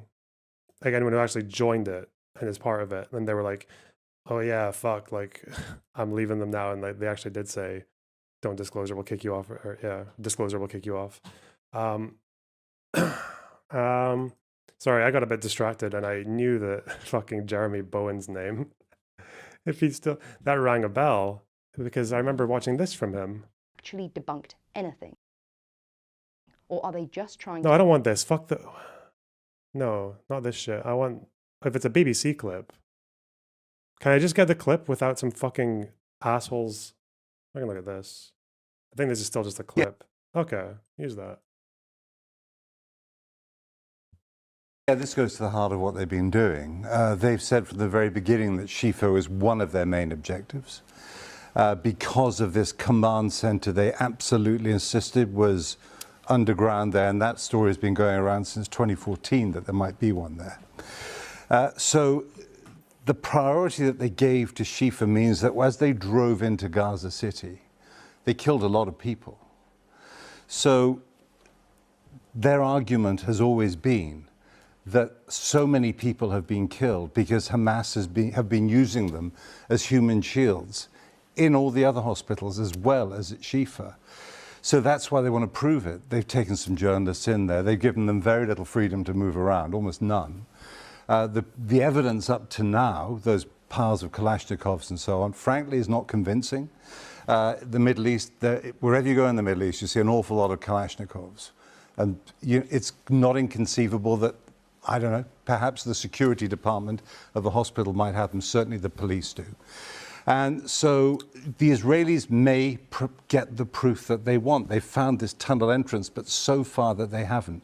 And I think there's a really big there's a set of moral, strategic, political questions here, because Israel knows that even its allies... I don't know if this was before or after they found the tunnels under Al-Shifa. This is November 2023. So this might be this is before they found the tunnel under Al-Shifa. And even the New York Times and US Intel as well verified that there was Hamas presence. And there were videos of hostages being taken to Al-Shifa by armed men. Kalashnikovs everywhere, and it might have been security in a hospital. There's no fucking... What the fuck are you talking about, man? Like, what's it? What, if there's hospital security, was it like a pile of Kalashnikovs? How many security guards do these hospitals have? This is fucking mental. Also, I don't even know if Jeremy Bowen would ever... he's made a few little fuck ups like this. He also said that he was also one of the people who reported that Al-Shifa was flattened in the explosion in like late October 2023. The one that was actually a car park that was hit by a rocket, like that one. He said the whole hospital was flattened and 500 dead. And I think he also said that he didn't even regret the reporting, which is quite funny. But it's interesting that he would say that when you look at now, because I've been doing this a little bit off stream. It's going to take a long, long time to do all of it. But now that Islamic Jihad and some Hamas as well have been starting to publish obituaries from the fighting before the ceasefire in Gaza, because they're at that stage now. They are kind of past the international condemnations of Israel stage and now to the salvage our own reputations at home stage. So they have to show their public, like, at least somewhat that they've been fighting the whole time, and not just hiding behind civilians. So they've published a bunch of these obituaries. They come in lists like this. Here's one example. They come in sets of like 20 or 40 or 80 pictures and military positions. This is just Islamic Jihad I've looked at. I haven't looked at Hamas's yet. So I think in total there are about 300 of these now, but these are all commanders. They're only doing like kind of like more official military obituaries for their commanders, not for regular soldiers. They've got 300-ish. I've started taking down, what is this, like 112 so far that I've gone through, but I still have to look at... So what I've been doing is finding, putting down their name, finding their, like the Arabic version of their name. And if you're lucky, you can put in the Arabic name and get an ID on Air Wars or in one of the health ministry reports. And you can get how old they were when they died. If you go to here, you can find out what their position was. Like this was a platoon commander, Central Operations Unit, Khan Yunis Brigade. Here, faction. If you're really, really digging, you can put the name into Facebook or into Google, sorry. And it'll give you Institute for Palestine Studies logging of it. You'll get Facebook posts, you'll get genocide in Gaza databases or whatever this is. So this will say age, circumstances, like where they were when they died. This person was bombed in the vicinity of a mosque with a number of other martyrs. They don't say how many. Sometimes you'll get whatever their job was, their civilian job. Why won't you? Jadamat or services? Oh, Ministry of Health. Oh, okay. Did I put that down? Yeah. So you see that this guy worked in the Palestinian Ministry of Health. It says services. I think if you go through Facebook and all that, you can find out exactly what that was. In one case, I think services was like an electrician or someone who was involved in maintenance administrator. But there's out of the first 100 commanders that I've done, and sometimes you just don't find anything because you're really looking quite. Sometimes there'll be a post on Instagram posted by a family member or something. But yeah, this person was a driver, Ministry of Health, Ministry of Health. We have journalists here, lawyer. This person was a nurse at the Ministry of Health. He was also a teacher. This person who was killed at the entrance of the Emirati Crescent Hospital in Rafah. This guy here. This guy was the he was killed in a tent actually, south of Khan Yunis by a drone, which means he was picked out. This guy who was, I think he was the founder and the director of some youth center. So the youth center has like an Instagram post here where they have like a video commemorating him, and the photo is like this is him here, and the picture like somewhere down here will be his picture as one of these soldiers, one of these commanders. Sometimes some of these names are not actually present on the health ministry database, so that is maybe suggesting that some people are just, whatever reason, the health ministry just isn't taking their name down or their ID number, which would make sense for them to hide some soldiers, like if they, but I don't know why they would hide some and not others. Maybe they are there. It's just getting the name from English into Arabic is quite difficult as well, because there are a lot of different ways that you can spell their name in English, and finding like the right Arabic spelling can be a pain in the ass. There was this person, there was a few nurses here actually, and they're on these lists of like these websites that are documenting like all the killed medical workers or journalists or whatever. They have a list of nurses, and then one of them actually, interestingly, was the commander of the military ambulance department, and also a nurse, and also working in as an emergency supervisor in a hospital. This guy here, as an Islamic Jihad commander. Why would this guy who talks about the Middle East for however many decades think that the Kalashnikovs could have just meant civilian security? It's not like this is the first time Hamas have had medical workers who were also fucking terrorists, or the police as well. Did Cass Led? Did you just forget about that? Where the police buildings were full of soldiers?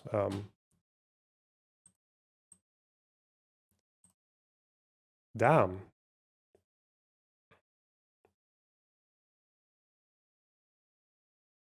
Educated people are more likely to reach a command position in a militant organization too. From what I see with a lot of these guys, definitely the Hamas ones, a lot of the soldiers' backgrounds they come from refugee camps. A lot of them come from like Jabalia, or like just anywhere that's kind of like under the UNRWA administration, I guess.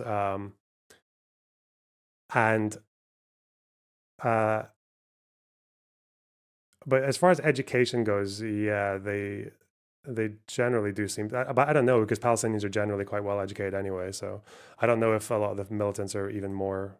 So why is this one not working? Oh no, we're gonna have to start archiving already. Oh, is it here? Yeah, Facebook post documenting nurses killed in the war, and at least a couple of them here were Islamic Jihad commanders. So yeah, long story short, what the fuck? I don't understand. We'll just assume they're. What part of the Arab world is he talking about where Kalashnikovs in hospitals are just like a normal thing? Stacks of them, like big piles of them, and little grab bags with. Are grenades part of the? Are grenades part of the security apparatus in the hospitals? It wasn't just Kalashnikovs, it was grenades. RPGs, what the fuck? Do you know how many obituaries have been published post October 7th so far? No, because on the official website, so on the official Islamic Jihad page here, you're talking like 300 commanders. That's all they've done. And they're a small organization, obviously. But as for people who are not commanders and not leading or like leading political / military officials, they're, other than that, the only other people, it's like, there are literally people right now who are just going through like random Facebook posts from family members. Because every now and then there'll be like a poster that's gone up, that's been put up by some family member, and they'll admit that the person was a Hamas militant. But again, as far as I know, the MO from Hamas is probably still saying like, don't publish this shit because it's, I haven't properly gone into this yet, but if you remember Air Wars, who have started documenting in not only the deaths by ID numbers and full names and dates of birth and date of death, they also, for a few instances, a very small minority of them, started looking at individual airstrikes and documenting this strike killed this person and this person, and they were the ones who were leading people to this kind of conclusion that something like 90% of the people killed in October were all civilian. But I haven't looked through Air Wars' take on all of these ones yet, but I did find one, which was interesting. There was this guy here who was Commander, Military Media Unit, Central Brigade. So he's a journalist. And here there's some details about him. So this is the guy, financial manager of Al-Quds Today TV, killed in Nuseirat, Central Gaza, along with his son Hamza,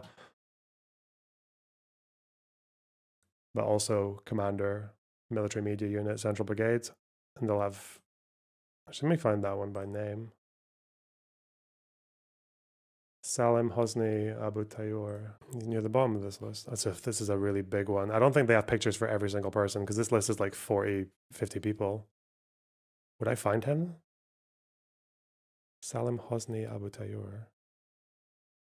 That's going to take too long. Shit. He might not even be. Not all of them have pictures. Have we got a total on the dual role journalists? Dude, it would take months of digging through this shit to find that. I think in this list of about 100 people, I think I was able to find like 4 who were journalists, maybe? Was it 4 or 3? But like, chances are I'm going to put this name in and you go to, and there's just nothing there. That's what happens most of the time. Or it's just like, usually there will be like a genocide in Gaza entry or like a Institute for Palestine Studies entry, but usually for like their work or their occupation, there won't be anything there. So finding out whatever their civilian roles were, if they had them, is much, much harder. Also makes me wonder how they have time to do all these different jobs. But yeah, this guy who was in the Islamic Jihad, the Al-Quds brigades, in the Military Media Unit, Central Brigade, as a commander, this guy who was also posing as a journalist for Al-Quds Today, which is Islamic Jihad media outlet, when you look at the Air Wars entry on this airstrike, and this obituary came out over a month ago, they still call him a civilian, which is interesting. I'd be curious to see how many of their assessments, and I did guess that would happen because Air Wars will be following the standard where they just find the name and they look through social media, and if there's no social media saying they're a soldier, and why would there be during the fighting? There never is. Then they'll just say civilian. There's enough doubt to assume civilian. But I would be curious, some organizations, B'Tselem, for example, even when Hamas publishes obituaries, a lot of these orgs will just keep this as it is. They just ignore it. I wonder if these guys will as well. if they'll ignore it. This one says this one person was killed in his family home along with his son, who was 10 years old. Seems like it was a strike on their house. A number were wounded. They say a third person died, but they were not able to confirm the person's identity. Not even if it was a man, woman, or child.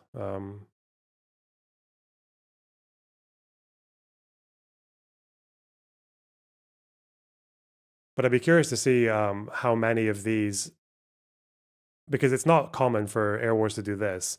Air wars does have like incidents, like they'll actually analyze a particular airstrike, usually from earlier in the war. But obviously there have been so many airstrikes that they're not going to get like a full thing like this for an individual person's death is going to be quite rare. As far as I know, though, they're still on it. They're still working on it. Like here's some of the instances as well. But they're just not. I mean, there are quite a few actually. They go back from because they're doing it chronologically, aren't they? But I'm just wondering why this has been. When was this obituary published? If they're still working, March 19th, over a month. It's been over a month and they still haven't. There's at least 1 year that they haven't changed. This person is this guy here, who Hosni Salam Abu Tayyur, who Islamic Jihad have claimed.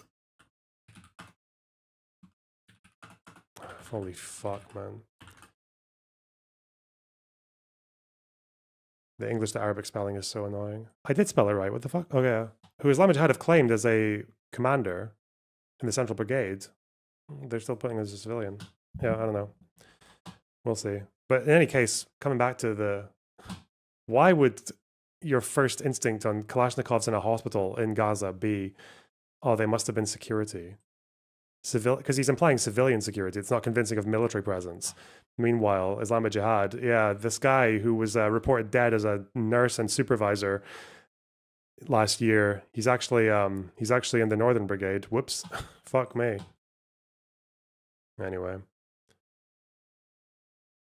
This. And obviously they didn't want to talk on the record, but I hope that people from that article demand more from the content creators and demand that these content creators, are more transparent about funding. And most importantly, because I don't even think it should all be on the content creators' fault, as I said. Tony. What? You're still here. I was in general. Yeah. You said Jeremy Bowen, right? BBC? Yeah. Why is this guy's first instinct when he's seeing piles of Kalashnikovs in a hospital to say that, oh, that's Middle Eastern culture, it's not convincing, maybe they were security? Why is he saying that? I don't know. You'd have to ask him. Okay. Take care, buddy. Okay. Nice. Fuck me in the ass, man. Okay. Said so many content creators did want to disclose and they were told they'd be kicked out of the program if they did. The people that run these programs, Courier Newsroom, I don't know if do you guys know Tara McGowan, Courier? That's no, I heard crazy. you talk about them before, but yes, they're like familiar. the other big, you guys should, that's like your type of, that's like the other big lib thing that funds all the Democrat stuff. Like, oh, you're not a lib, Taylor? Listen, I love the libs. I'm not hating on anybody, but hang on a second. You like free speech. You don't like the libs? I do. No. I actually really like a lot of people in Corus, and I like a lot of people in all these programs. But and I have black friends, Taylor. What'd you say? I'm not a racist. I have black friends. No, but I'm saying like that program is run transparently, right? There's a lot of other funding programs that are run transparency. Even Crooked Media, you could consider sort of a form of this, although it's quite different. It's a media company. But so overall, though, you're putting the emphasis on disclosure. You think the crux of your article was about disclosure? I think it's about disclosure and also unpacking what sort of, basically, if you sign a contract that says, if I take part in Corus-based events and that puts restrictions on my content, that should be disclosed. We'll get to that. Because that's worth diving into. But to your point on the disclosure, okay, so the section in your article where you dealt with the specific provision in the contract that barred the creators from disclosing that they were a part of a fund, like a dark money fund. The program. They talked that they were part of the funding program. Right. Yeah. That I think was probably the strongest part of your article, because I think that does raise ethical concerns that are worth exploring and discussing and ethical hashing out and kind of collectively deciding like what should the ethics be. I'm concerned. But we'll get to some Well, of that. they in a little came bit. out after. I mean, these content creators, several of them came out after the story came out and said, "We're proud to take dark money, and we don't owe you anything." You know, so I think that that's the energy that some of these content creators have, and I think that's a huge disservice. I think if they start to play that game, they're going to lose. They're going to lose. Like that's not you. You have the disadvantage in that system. The right has significantly more dark money than the left will ever have. Well, let me ask, was it in writing that they couldn't disclose? I don't know. Yeah, it's in their contract. Yeah, it was in their contract. Yeah. Okay. Well, okay. I got to hit one thing at a time here. I feel like you hit on like 5 things that I want to unpack, but okay. I want to keep my train of thought here. So, the second question that I have for you is, oh God, I think it was in your that response. I want to keep my train of thought here. So, you hit on like 5 things that I want to unpack, but okay. I want to keep my train of thought here. So, the second question that I have for you is, I think it was in your conversation with Pisco. That's the I smell blood. She's ready to fucking destroy this person by saying absolutely fuck all and to completely roadblocking this conversation. But we'll see. Where you were speaking about the importance of journalists and editors disclosing their partisan beliefs in their reporting. Was that your conversation with Pisco or on Doomscroll? No. Well, I don't think that you have to do that. I say that, for instance, one reason that I really like to be independent is because I like to make my views clear on where I stand on certain issues. I think that makes me a more accountable reporter, because when I'm open and I disclose, hey, I'm coming to this issue with this perspective. Mm-hmm. Am I wrong? Like, I mean, I go to sources with this all the time where I'm like, well, this is my view, you know? Well, Taylor, in the interest of transparency, earlier, I know we're being friendly here, but you do hate Democrats and libs, right? Like, I'm pretty sure you hate Sometimes Democrats they drive and libs. me I'm crazy. pretty sure I've heard you say this. Win. I hate them because they keep losing. I want them to win. I want them to be Republicans. But I mean, obviously, I mean, I don't want the Republicans to win. They're especially not Donald Trump. He's a fascist. But on this point, though, like I think you did. But I do.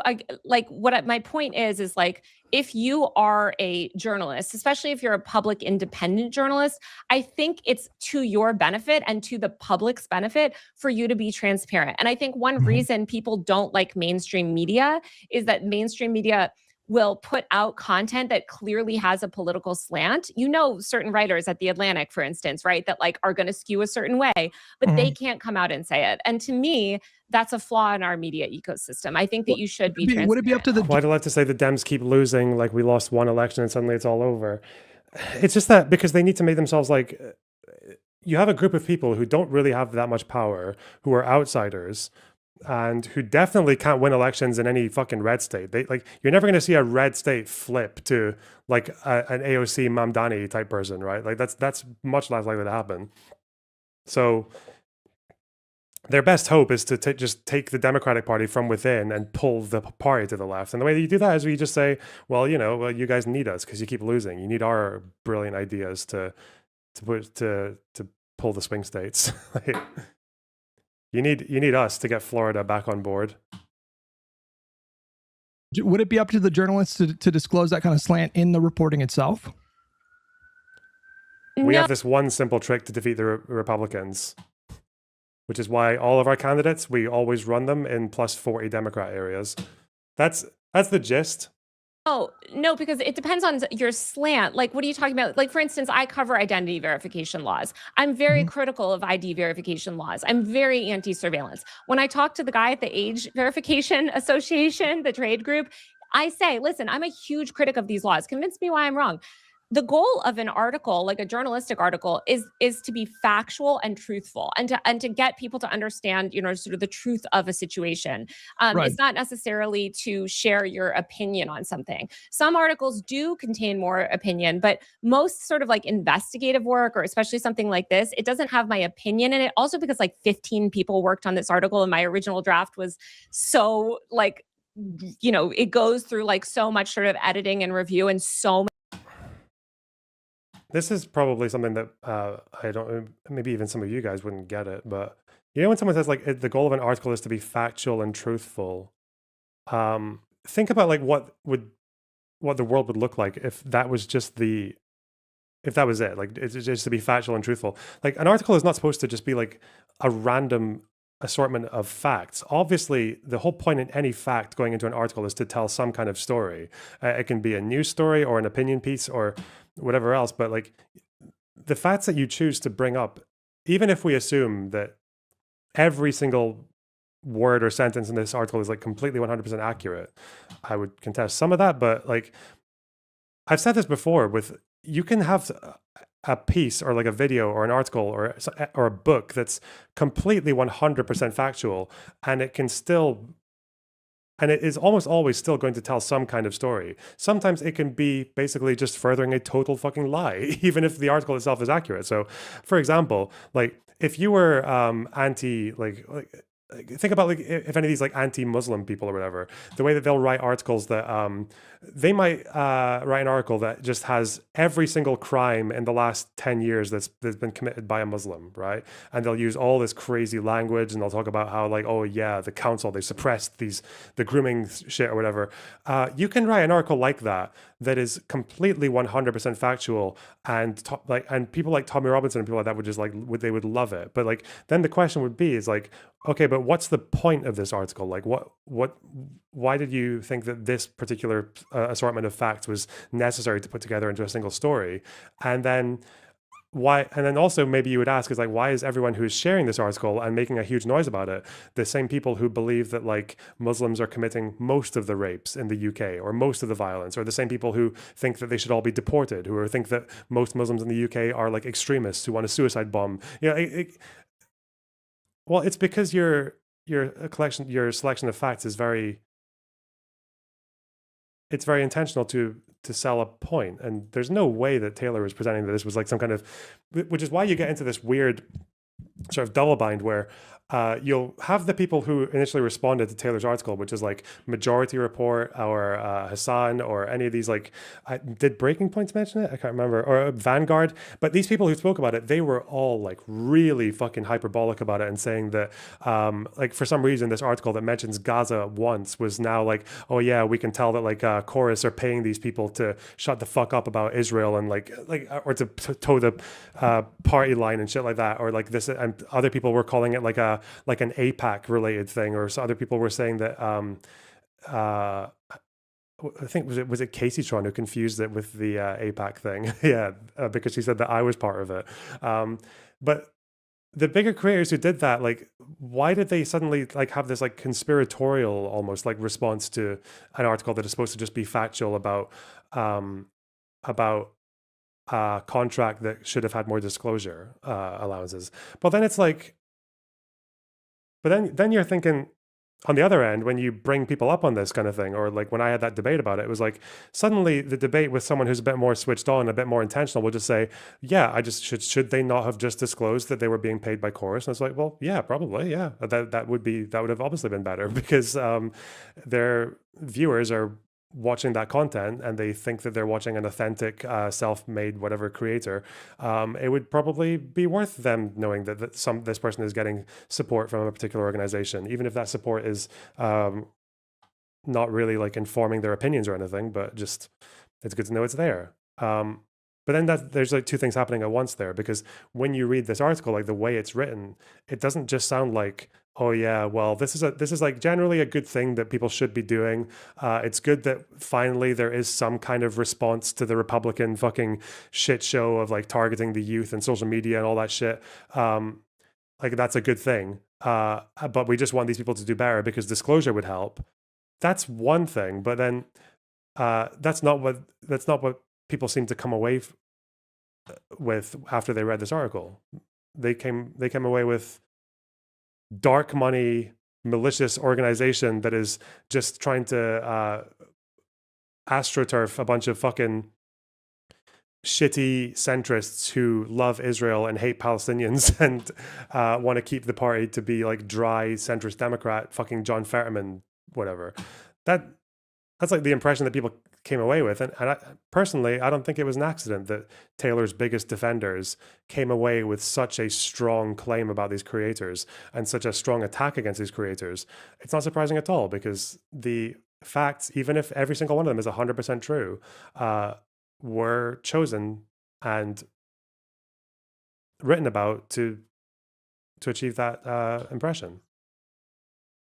Which is mad as well, because as far as I know, Brian Tyler Cohen didn't even, I think he kind of just did this largely off his own initiative. I don't think he was even, as far as I know, was he paid to do this, or?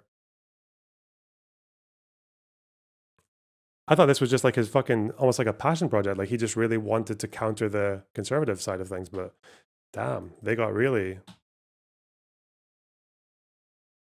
they got fucked. Many people work on it, that it's just like the end product is mostly a result of like, what did the legal, how do we need to sort of reword this so that it's legally factual and, and stand up to some like defamation lawsuit, because that's what they kept. Anyway, I'm gonna go to the bathroom, but apparently Pisco and Hutch are arguing about this right now, so okay. Maybe Michael Knowles can wait. We'll see. Be right back. Should we watch more of this for context, or if we just go straight into the fucking brawl? Bad faith turns on subjectivity, whether or not subjectively she believes them to be in contradiction, and whether it's plausible that they wouldn't be in contradiction. So you're saying right? it would have been turns on them. So you're saying it would have been a good use of my time to spend extra time having to convince the 5 to 10% of the audience that maybe weren't aware that centrism and progressivism like this is like a contradiction. It would have been a good use of my time to focus on those people and flesh that out. Why would I do that? I'm just like, just move on at that point, because like the audience knows what's happening. Okay, I'm not making the claim that it would be a good use of your time to flesh out the thing that we're doing right now about the epistemics of, or sorry, the meaning of these terms in the relation that we're describing right now. What I'm saying I think is a better use of our time is to ask her directly, what do you mean by centrist, and why does it apply to Olivia Juliana? But I did do that. Yeah, I know you did. Accept what she says as the meaning, and instead of fighting on whether it is factually. What the fuck are they talking about? Was that is that why centrism was one of the timestamps? Was it? Wait, it wasn't. What the fuck? Or were you guys in chat talking about centrism? Fuck. Whatever. Let's keep threatening. Well, my sense of this particular reporting is that I think you do have a slant, and I think you do. I think your opinion is my slant is probably, I mean, as you can read from all my Wired reporting, it's against dark money, and it is a transparency. Well, no, slant. That's not the slant that I'm talking about. I think you have an anti-establishment slant. I think you've discussed. The Corus is anti-establishment. Well, hang on, real quick. You've described yourself as on the left, or I think you even hinted that you were identified with the label of leftist. I think in your conversation in certain on certain when you issues, read the article, it's like really clear that you have villains in the story and you have heroes in the story, and you have kind of a larger narrative that I think goes beyond disclosure, but like 15 right? people were right. But like my name is on the top. But as you know, with an investigation like this, especially one that went to the top, that like 15 people worked on this story. So well, I understand that, but like for example, so you assigned the label. What does that have to do with what your intention was? You're the one. It's your name on the article, isn't it? When people say that 15 people worked on it, is that your way of saying that like you don't take responsibility for all of it, or what? Centrist to Olivia Juliana, which is how she self-identified. No, she self-identifies as a progressive, right? No, from what I found from my original reporting back from the New York Times, back when I had interviewed her years ago, she was identifying as a centrist Democrat back in Texas. Why would you write an article about her in 2025, at the end of 2025, based on something that she had said, years ago? Why would you, if she's changed the way she identifies? What the fuck? That was her whole thing. In 2024? Maybe it was whenever I spoke to her, which was quite a while ago. But just to be clear, she never took issue with that. She never reached out for a correction on that at all. We would have been happy to, like, if she had. I mean, nonetheless, that is an opinion, right? Subjective. It's a very subjective way of it was how she. Well, first of all, I think we can correctly identify people's political sort of affiliations. For instance, if correct me if I'm wrong on Olivia Juliana, and Olivia Juliana works for Corus, but her whole thing was that she was a Democrat in Texas, right? Who had done a lot of work with like reproductive justice. Yeah, right. So she focuses on abortion, LGBTQ plus, Right, climate, right. voting rights. When I look at Yeah. these sort Who of the fuck is whoever calls himself a centrist who focuses on that shit? policy priorities, that does not strike me as a when I think of a centrist, I think of Joe Manchin. Okay. I think of like Jared again, Polis if in Nebraska, right? If Olivia wants to reach out, and we honestly, the thing that you're bringing up mostly comes up on the right, because for instance, when I've covered Nick Fuentes, he will say, well, I'm not a white nationalist, or Chuck Johnson, who I cover all the time, or not so much anymore, actually, he's less relevant, but he would constantly say, well, I'm not a Holocaust. When did they talk in the New York Times? What did she say? It was New York Times? She worked, because Taylor Lorenz was at the New York Times up until what, 2022? In the business section. When did she talk to Olivia Juliana? Interesting. Taylor interviewed her in 2023-4 and called her a progressive. Wait, really? She interviewed her. Let's see. Where? With who? Oh, here's is this no, this isn't her interviewing. What's this? Taylor Lorenz, the disruptive force of online creators. This is from 2023. Oh, it's a guy called Guy Kawasaki. Guy. And apparently she's mentioned in this interview. Okay. So she's speaking here. Oh boy. I would start by engaging with people, not just approved content creators. I think one thing that specific political parties, especially like liberal politicians, have really shied away from is engaging with more progressive activists because they want to stick to these neutral party lines, and I get that. But I think to perform well on the internet, you've got to engage with everyone. I'd be dealing with Twitch streamers and content creators, and I would really go out and use social media to try and engage with people, and especially these progressive influencers on the internet. I wouldn't say we're just not dealing with those people because they're too radical or they're too progressive. I would try to bring them into the fold and use them to my advantage. Would this include Olivia Juliana? Yeah. I think people like her are exactly who we're talking about. These young Gen Z activists and commentators and people with followings. They have just so much to offer. Okay. Interesting. Too progressive. They have so much to offer, and that's the future of politics in our country. I think we have this class of politicians on all sides that's just very old and very out of touch. We really need young people to seize control of this country in so many ways. I love people like Olivia and others who really stand up for what they believe in and use the internet to make their voices heard. And she's talking about people who are, too radical or too progressive, and she wants to bring them into the fold. Does this include Olivia Juliana? Yeah. Interesting. Holocaust denier, right? And so I think at some point you do have to take a look at certain people's, not a who I cover all the time, or not so much anymore, actually, is less relevant, but he would constantly say, well, I'm not a Holocaust denier, right? And so I think at some point you do have to take a look at certain people's, beliefs and what they've expressed and try to categorize. So why? There's a thing that people do, and it's always very suspicious when they have done a thing, but then they will give sort of like responses to it that are almost kind of contradictory. When one would have sufficed, because the first response she said was that, well, she can reach out for a correction if she's not a centrist, right? She can reach out. If I was wrong, why doesn't she reach out and to correct it? Okay, so that's you saying that you're conceding to the idea that she could just complain about it and then that would get rid of the centrist thing, as if like it has to be like a self-ID thing, right? Like because by that, her first argument is that Olivia Juliana identifies as centrist. But she's saying if she doesn't, she can just correct it. But then she goes on to say, sometimes you have to use your intuition or read between the lines if people are claiming to not be something, but they actually are, which is more accurate, by the way. But why would you use both of those explanations? The first one is she calls herself that, and if she contests me, we can retract it. But then the second thing she says is that you don't judge someone based on what they think of themselves. Why did you say the first thing about that's how she identifies and that's why you put it in then? What the fuck?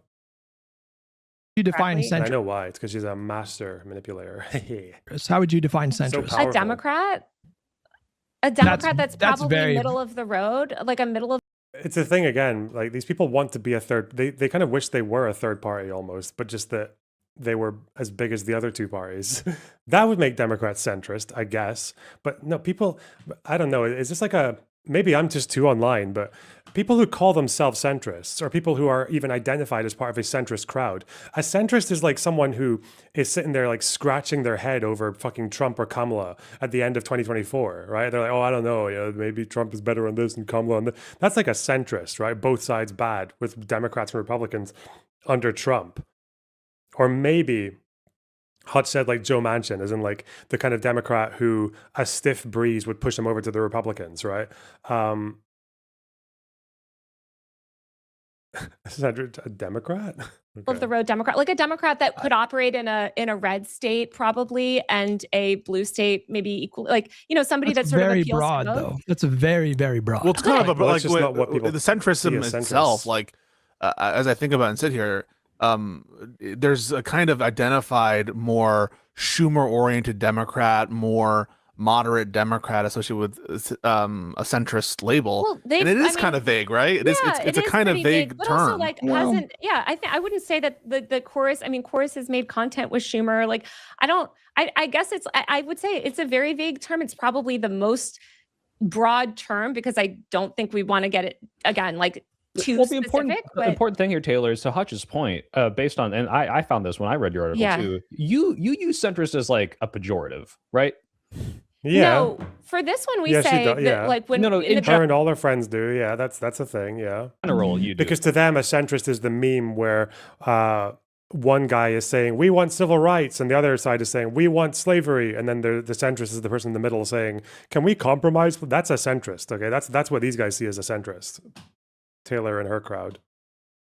You don't like the Democrats, and you especially don't like centrist Democrats. This I is am just like centrist your on certain ideological issues. I think it depends on the Well, type no, of. I Do you know, use but centrist in as a general, pejorative? In is the general, you question. use centrist as a pejorative, right? Like you view these people as like these feckless do-nothings, and like I think you're completely putting words in my mouth that I have not said. I think I don't like Chuck Schumer, and there's a lot of what he says, but there's a lot of people that are quote unquote centrist that I absolutely respect and work with, and that worked on this article. Like there's people just to be clear, this article went through so many editors that have such a range of political beliefs.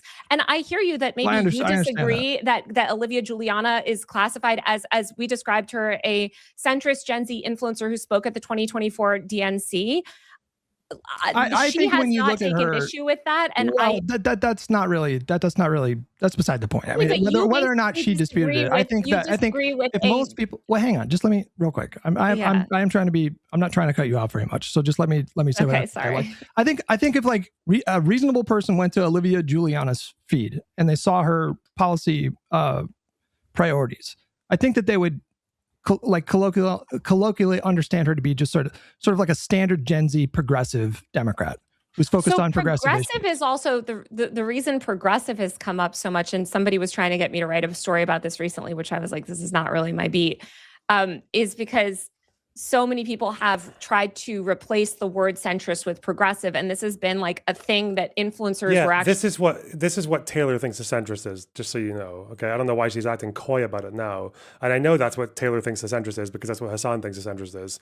Yeah, it's this. It's we want to kill black people. We want civil rights. You're exactly the same. That's a centrist, right? That's what Taylor and her crowd thinks a centrist is. No, is that really, really clear and obvious to everyone? And in reality, it's not even that fucking far off the truth, really, because a centrist in America is someone who probably used to have some liberal values, and now they're MAGA, but they're just embarrassed by it, so they call themselves a centrist. A centrist is just someone who's MAGA, but they want to keep a liberal aesthetic. That's so. Actually, given this is totally separate from my story, and this is like Hey, Kalinda, thanks for the tier 1 sub. Wow. Something else, maybe I'll write about it. I don't know, probably not. But there is an effort as certain words become stigmatized or have negative, maybe you're saying this has like a negative view with some people, they're trying to use other words. So you see them use the word progressive instead of centrist or the word whatever. No, I'm not talking about self-assigned labels. I mean, I think most people would look at her policy proposals and think, okay, that's just what do you think about Biden, Hutch? I mean, let's be honest, right? Like, so if Biden were described as a centrist Democrat, Olivia Juliana was a Biden dead ender. So she absolutely is a Biden Democrat. That does not no. Would you describe I Biden mean, as AOC, progressive? Hang on, yes, AOC and hang Bernie on. were Biden dead Exactly, enders. yes. I mean, AOC Totally, and I and would Bernie describe Sanders I would were. describe them as Democrat. I guess they're not. I don't know if AOC they're is not. Oh, I would describe them as. We didn't ask if you describe them as Democrats, Taylor Lorenz. We asked if you describe them as centrists. Obviously, AOC and Bernie are not centrists. Why not? They're progressives, right? They're progressives, right? That doesn't make them as centrists. I would call them democratic socialists, right? Well, listen, if you had to choose between progressive and centrist to describe AOC and Bernie, what would you choose? I don't. It totally depends on the context of the article. What the because fuck? Bernie has been no, because look at what Bernie's been doing with his AI policy. Like I think nobody would call him a centrist. Nobody. What is this? This is just roadblocking. I don't know. They're trying to have a conversation, and she's just like setting up roadblocks.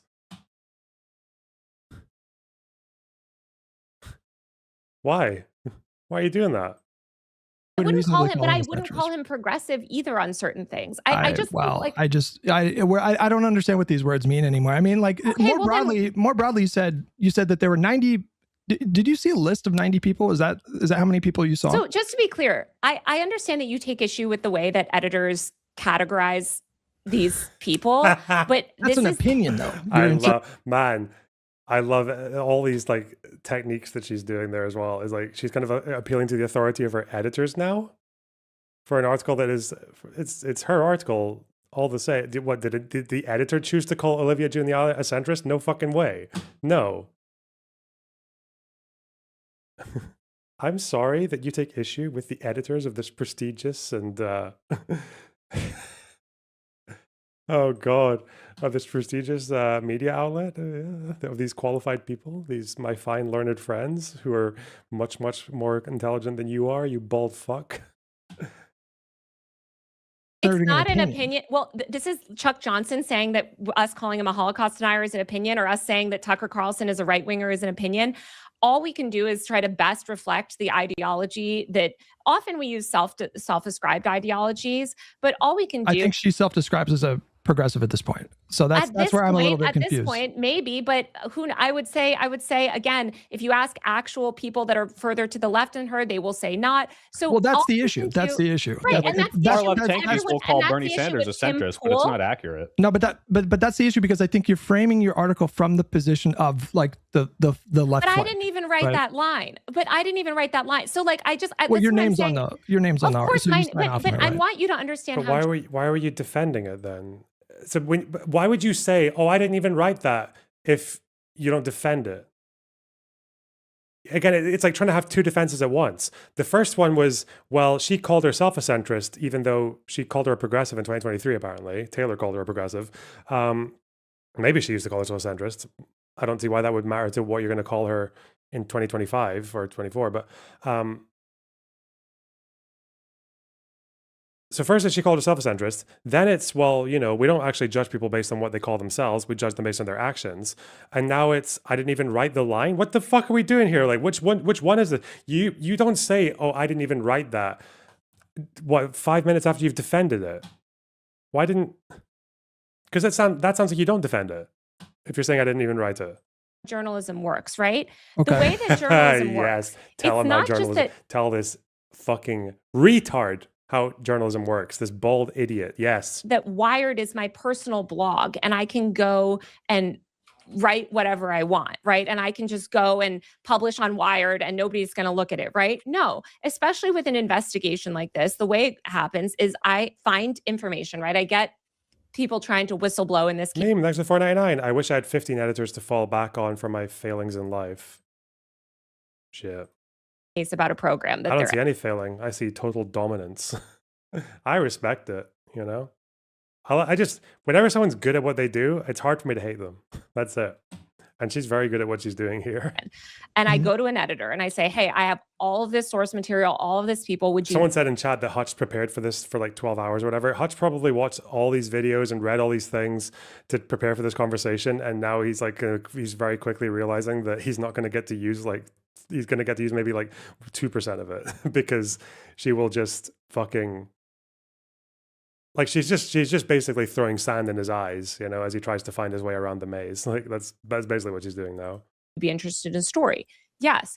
Okay. I work with that editor to draft the story. It then goes through rounds, in this case, rounds and rounds and rounds and rounds of review from many different editors that not only transform the story, rewrite parts of the story, add things, take things away, but also then it goes through legal review. Then it goes through copy edits and stuff. Like Yeah, it I goes through. understand that. So, but I just want you to understand, because I think, yes, my name is at the top of the story because this is my reporting. This is my reporting that I brought forward fundamentally. But if you're going to take issue with like random sort of characterizations, and again, I I don't understand. think it's random. I think it was deliberate. I think it was deliberate. Okay, well, framing. I guess. Why don't you you'll get have to take it there? up- I mean, like, well, why don't you go there and just ask Taylor? With the copy editor. I'm trying to have a conversation with her. I don't know why you're jumping in here. No, because it's kind of a stupid Oh, critique to be no. like, hey, centrist, it's kind of in the eye of the beholder. Like, yeah, so Really? Joe Biden would describe himself as a centrist Democrat, correct? Yes or no? No, peaceful. The whole point is Wait, can you? No, does Biden call himself a centrist Democrat? Does he? Maybe he does. Maybe, I don't know. Biden. Where? Biden? Oh,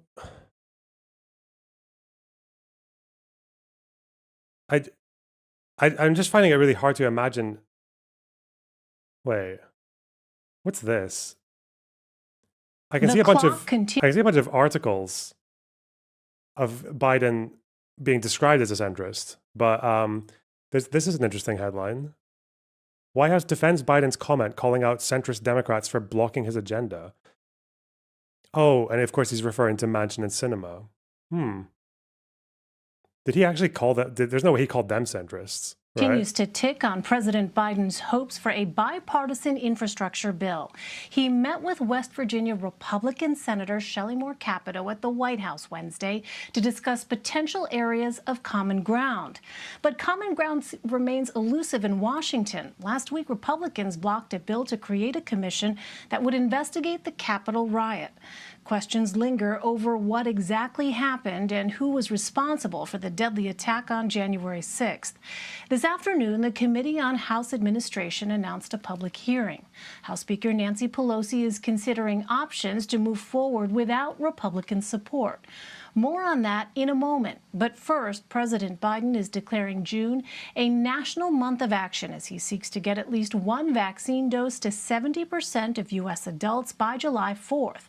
As part of the effort, some pharmacies will stay open 24 hours on Fridays. Free childcare will also be offered to parents and caregivers who get their shots. Mr. Biden warned about the potential consequences the country could face if more people are not vaccinated by the fall. America's headed into a summer dramatically different from last year's summer. A summer of freedom, a summer of joy, a summer of get-togethers and celebrations. What happens after the summer? The data could not be clearer. For all the progress we're making as a country, if you are unvaccinated, you are still at risk of getting seriously ill or dying, or spreading disease to others, especially when Americans spend more time indoors again, closely gathered in the fall.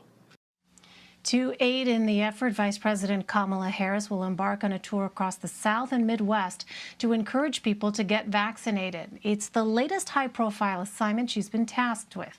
The Vice President heads to Guatemala next week. I do actually wonder where this comes in. Centrist isn't actually in this headline. It's just where are the comments where's the actual thing that is there like a transcript of exactly what he said? Vote more with my Republican friends. I don't think Biden ever. I can't see Biden. Like when I hear centrist, it's like the two groups I see saying centrist are one, the lefty types who think that like all liberals are just like these kinds of centrist types who believe there's a middle ground between slavery and freedom for black people. And the others are the remaining 5 centrists on earth who still think they're fooling anyone when they support MAGA, but they just want to pretend that they're actually enlightened and above it all and can see the faults on both sides. Like these are the only groups I see who ever use that phrase, but Biden. But where is the full statement here? Yeah, P.F. Young, yeah. Yeah, no, he didn't actually say that they were centrist, I don't think. But it's interesting that CBS, at least, and 4 years ago, saw the use of that word in the way that I think most people would, or the way that Hutch was saying there. Ugh. answer that first? Can you answer that? So the question you should ask, we is, can have a Taylor, did you? after. Let me finish my track the question that you should ask is, Taylor, were you attempting to imply something nefarious when you use centrist there? Were you trying to imply that they were aligned with the DNC? Well, ask the question about her intention. Listen, Taylor, respectfully, I think you were doing. I think you were doing that. I think you. I didn't even write. I wrote the list of influencers' names. I didn't even originally. Well, here we have.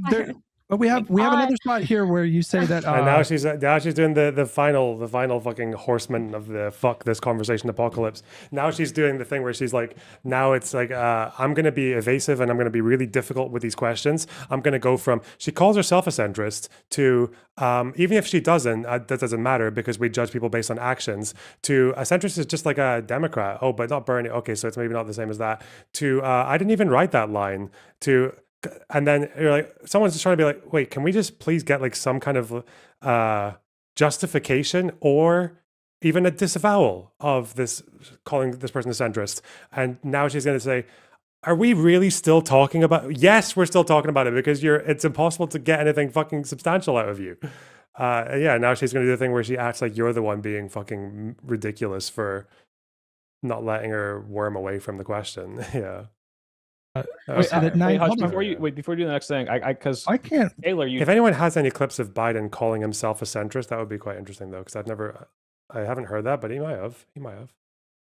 Did say that I was putting words in your mouth, but if you search on your defeated Medicare after all Twitter centrist, it's very clear that you use this as a pejorative term, and like that can be your opinion, that's fine, but to claim that that's not like your ideological spin is a little frustrating. Sure, but I would say in what context is it? Is it in what context? Because I think certainly do I get annoyed at certain centrist people? Sure. I think that there was an intention there to be disparaging, and I think it's broader than that. Okay, but this is just honestly, I didn't write the sort of things. It's fine if she had taken. Just let me finish instead of just let me finish. Well, you have been cutting me off pretty consistently throughout this entire exchange. All right. Well, then this is just not going to be how we're not going to be able to have a conversation because we're talking about a story. Let me guess. It's all pejorative, right? I don't think we really know Tyler's full political ethos yet, but I still think Luigi was a reactionary centrist. Okay, that's about Luigi. Centrist liberal could replicate Zohran's exact content strategy and still lose because their policy platform is fundamentally, I'm going to assume, not good. Blue MAGA liberals are the ones melting down. Blue MAGA, okay. The centrist Dem Corus 1630 fund creators support Crockett. Leftist hate her because she's pro-crypto, pro-Israel corporate shill. Holy fuck, man. I'm going to assume if it's Taylor Lorenz, these are bad things, right? That was edited by so many people. Centrist blue MAGA Democrats. Blue MAGA. Is Olivia Juliana blue MAGA?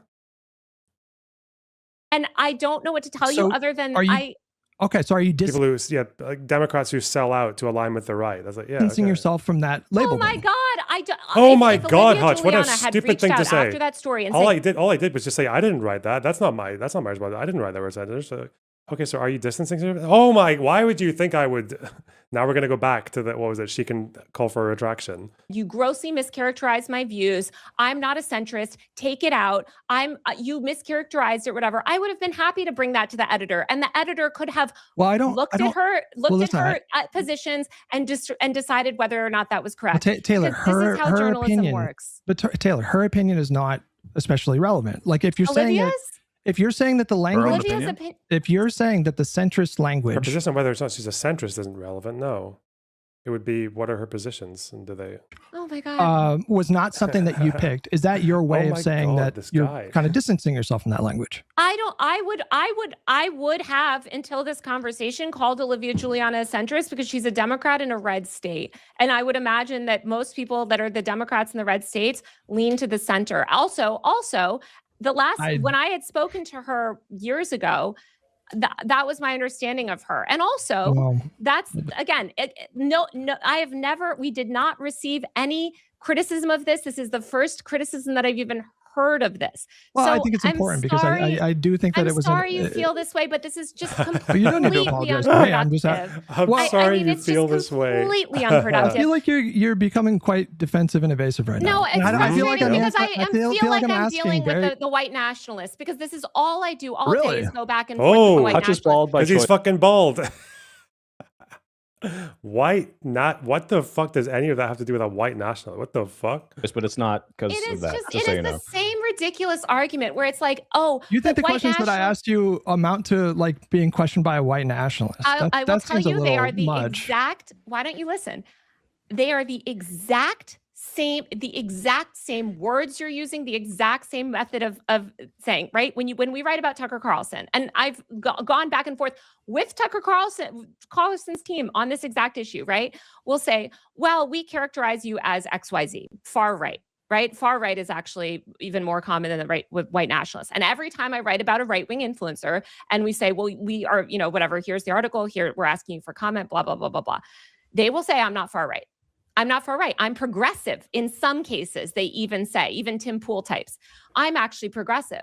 Okay, but Taylor, I think they're the not. point, Just let me finish. well, So Taylor, my you've been cutting me off this whole time. well, Respectfully. okay, respectfully, all I am saying is that when you're writing an article, we do our best to be accurate. Now, if Olivia Juliana is not a centrist and that's so inaccurate, again, she could happily request a correction from Wired. She never did. No one brought Hutch, this up. can I was reframe this? Because never, ever raised. the point is not necessarily whether or not it's accurate to call her a centrist. If this was like the specific pedantic sticking point, I can see Well, this that like, seems oh, this what is it- for. that Well, seems but like no, the but whole but it's conversation that we're not. having. What Hutch is getting at is that this article is clearly viewed as, hey, we're painting these Corus people who are taking this money as these kind of shills, these DNC operatives who are just paid to get these talking points and just repeat exactly what the do-nothing centrist Dems do, right? And that's kind of where the perspective that he's saying this is kind of like an opinionated. That's taking a lot from an article that doesn't say a lot, and I don't doubt that that's how TikTokers were taking The it. article doesn't And that's say a lot, that's does not it? how Okay. TikTokers and people Taylor, on Instagram threads are can I- taking it. But if you actually read the article,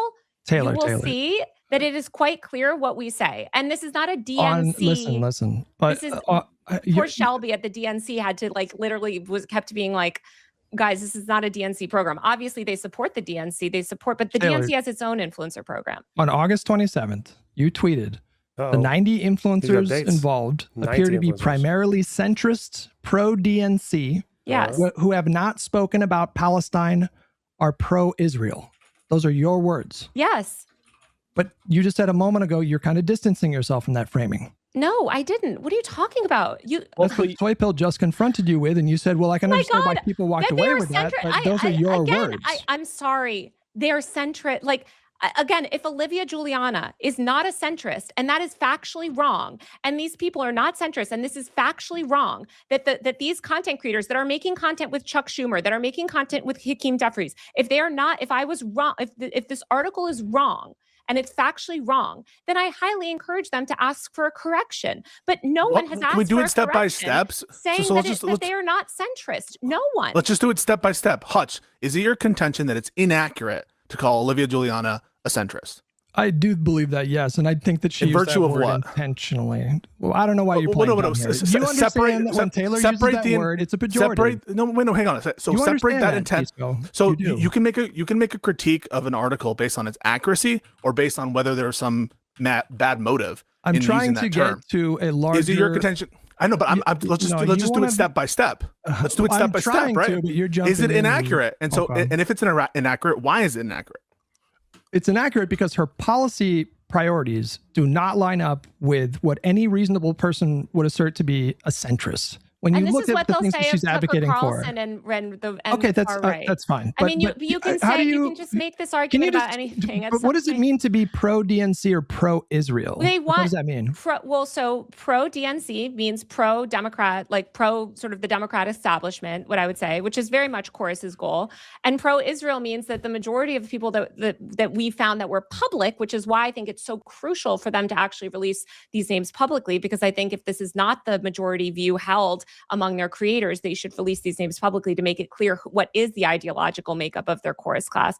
But a lot of the people that we found were also pro-Israel, meaning they were expressing support for Israel. against and How many basically creators out of like mixed all with the creators genocide. that you saw, would you say were posting pro-Israel posts? Can you name names there? Well, that's the point, right? Is that they haven't published the roster. They haven't published the roster, but a decent amount of ones that we checked. Did anybody in the people that you mentioned in the article, so like Olivia, Pacman, Brian Taylor Cohen, did any of them post pro-Israel content? You'll have to go check their specific feeds. But Brian Tyler Cohen, you claim that they were primarily pro-Israel, right? Yeah, well, some people that are pro-Israel just don't speak about the genocide in Gaza at all, for instance, and that's another thing. That's not what pro-Israel people just are the ones who defend like everything in it. Like, have you seen? I don't know. It's why this Overton window and social media. Oh God, I'm gonna become a boomer. I'm gonna become a full fucking Luddite. The problem is that.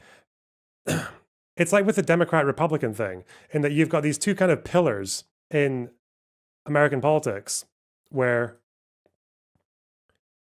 you've got your Dems over here, and you've got your you got your Republicans here, okay, and you've got your Dems here, with slightly less of the popular vote because Trump won by a landslide. Don't forget it. Don't forget landslide. Okay, and then the problem is that. Over here, you've got your little fucking hammer and sickle crowd, or your sloppulist, whatever the fuck you want to call them. These people here, but they're so desperate to fucking get involved in this conversation here, right? And they need to make themselves feel more relevant as well. So suddenly, they just decide that for the sake of them, for the sake of their fucking egos, we just need to take all of this and go over here and just give and just imagine that these guys have enough relevancy that this is where the center is. When it comes to Israel, if you think there's like pro-Israel / pro-Palestine creators, pro-Israel creators just don't talk about Gaza at all, what fucking world are you living in where pro-Israel just means you don't talk about it? You've got people, and this is also why people call me pro-Israel, like people who call me that as well, they haven't seen what pro-Israel creators do. Like fucking Alan Levy or fucking Honest Reporting or any of these fucking psycho accounts that will just literally defend every single operation or every single airstrike or every single quote from one of these fucking cabinet ministers, like every fucking under 18 who got killed, like and they'll literally respond to, oh, here's like 5 children under the age of 10 were killed in this strike, and then they'll respond with a fucking video of a Hamas training camp with what looks like maybe like a 12 or 13-year-old in there with a toy gun doing a little march, and they're like, oh, okay, I suppose that explains it, doesn't it? Yeah, mental. But obviously to them, like pro-Israel is just everyone who doesn't wholeheartedly fucking chomp on their retarded fucking narrative. Ugh. All right.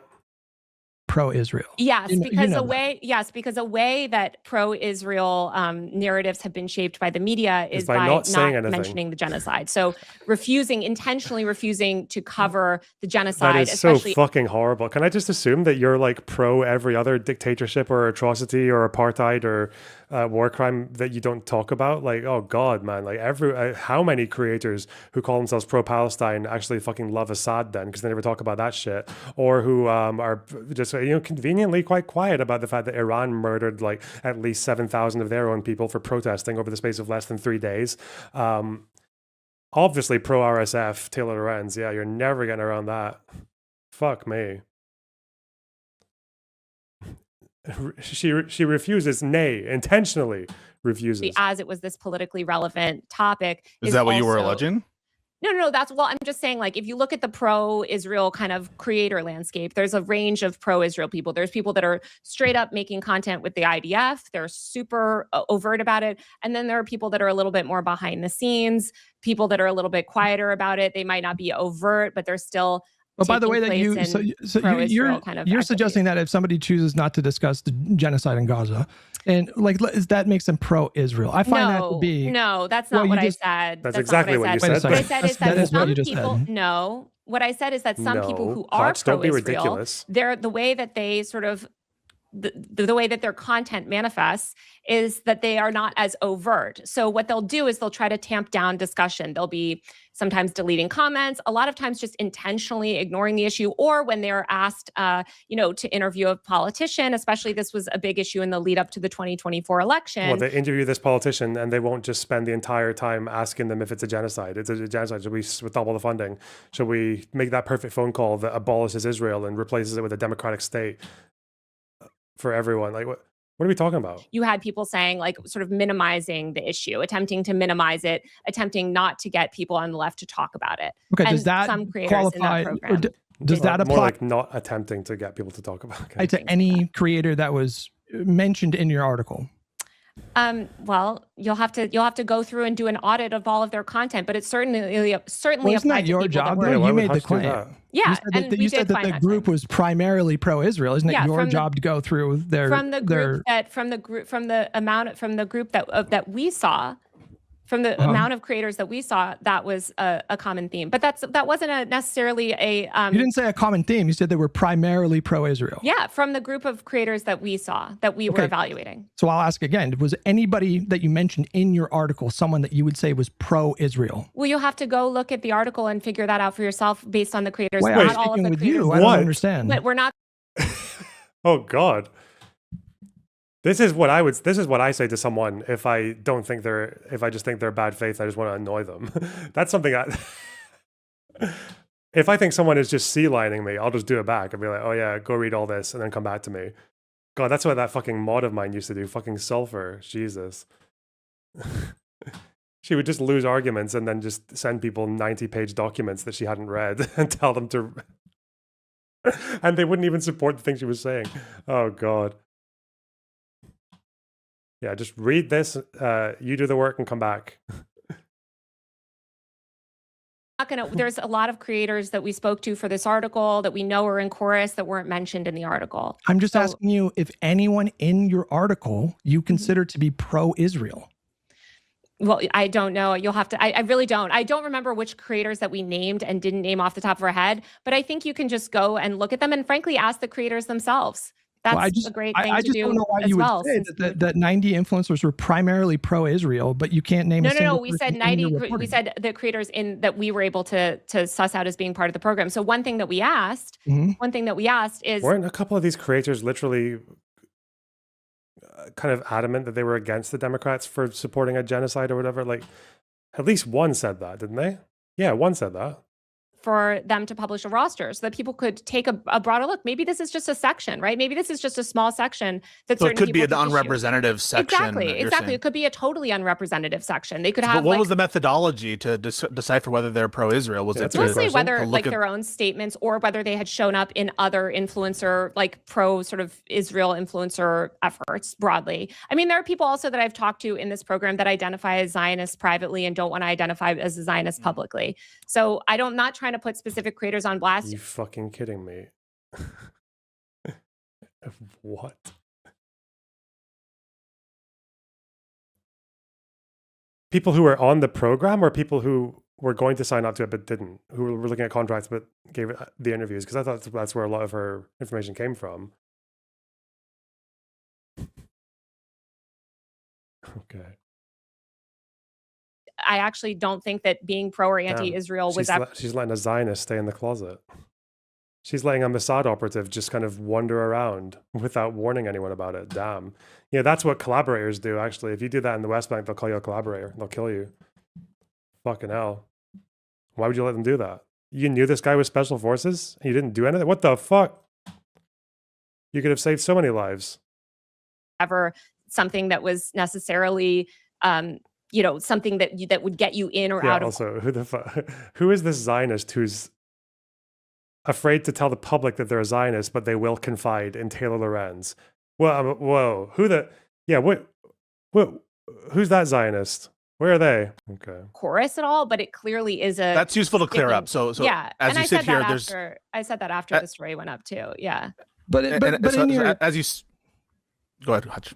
But in your conversation on Current Affair, you did absolutely buy into the manufacturing logic that those hosts were presenting, which they were saying like they were heavily Where was she saying suggesting that? that the creators that were invited into court.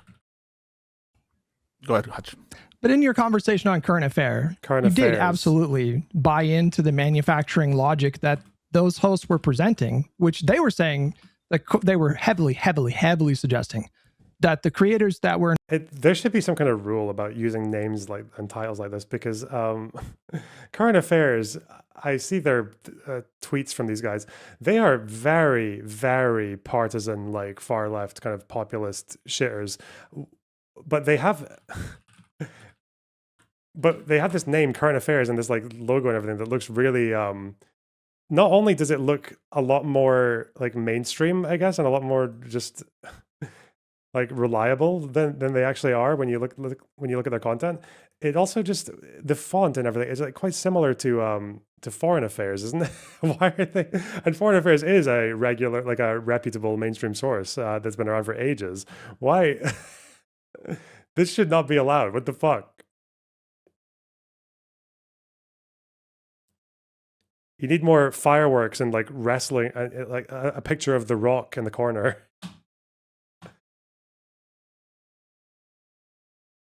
Is this their conversation? Welcome to Current Affairs. My name is Nathan Robinson. I'm the editor-in-chief of Current Affairs magazine. This guy about to pull a fucking rabbit out of the hat. What the fuck? This dude. The human monocle.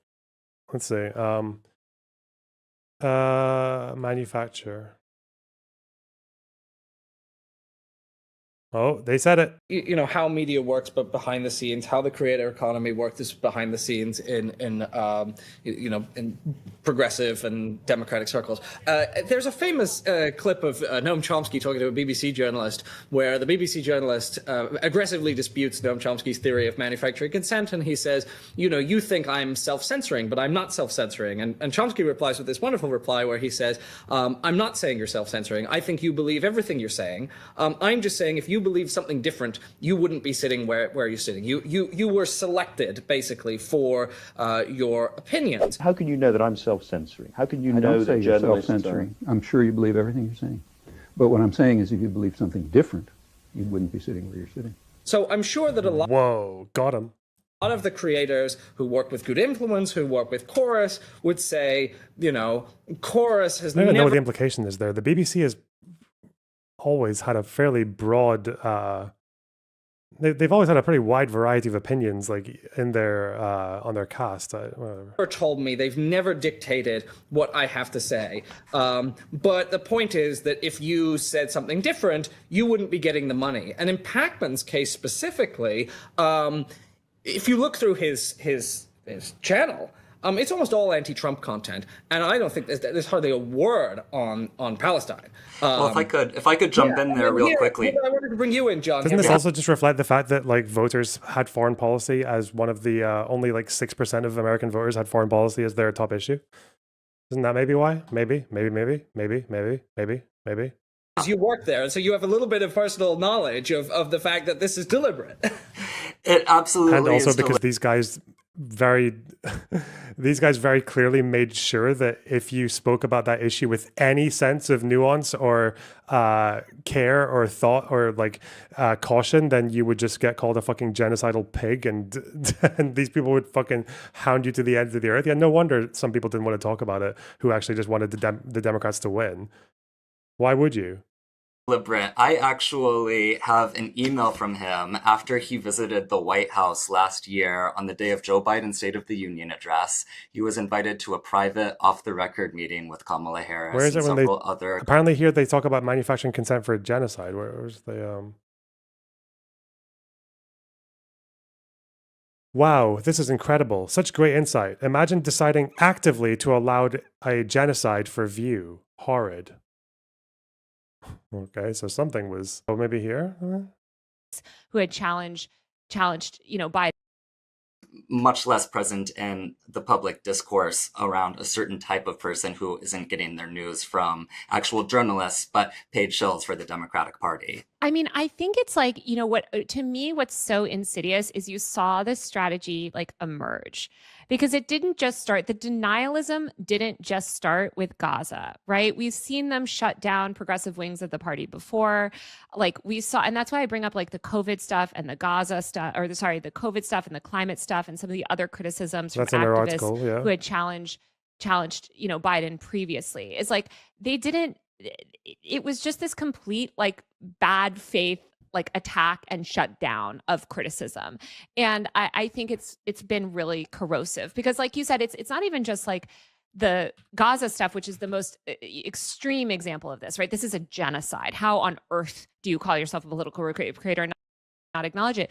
But also a lot of liberals that consume all of this liberal slop online also believe that COVID magically disappeared when Biden took office. They also believe that like Biden, you know, was working tirelessly for the people and climate and all this like, and it's like, did he do some good stuff? Yeah, I'm not saying he's as bad as Trump, but like it is the curation of this very specific pro-Democrat worldview. America broke a couple of records when it came to green energy and replacing fucking coal and shit like that in Biden's administration, but okay.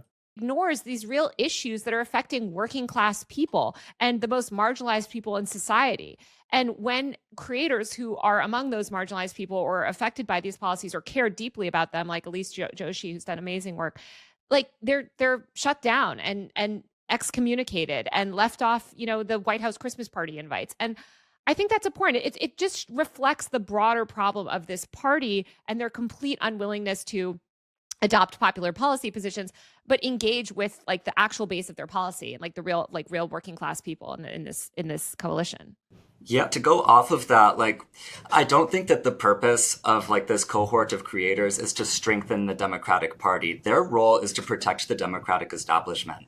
They're best understood as like essentially like the unofficial marketing and public relations. Then I guess the question is, why were there some course creators who were having a go at the Democrats for not talking about the genocide enough? Whatever. Invited into Corus were chosen because they were not speaking up about Gaza. So you're talking about a guy that used to work for Brian Tyler Cohen, who was working. No, I for understand Brian, that, but you agreed with you that worked framing. for David Pakman. Well, listen, I'm not going to disagree with whatever he wants to say was his experience working for David Pakman, one of the leaders of Corus. This is his former producer. He was commenting on your reporting. He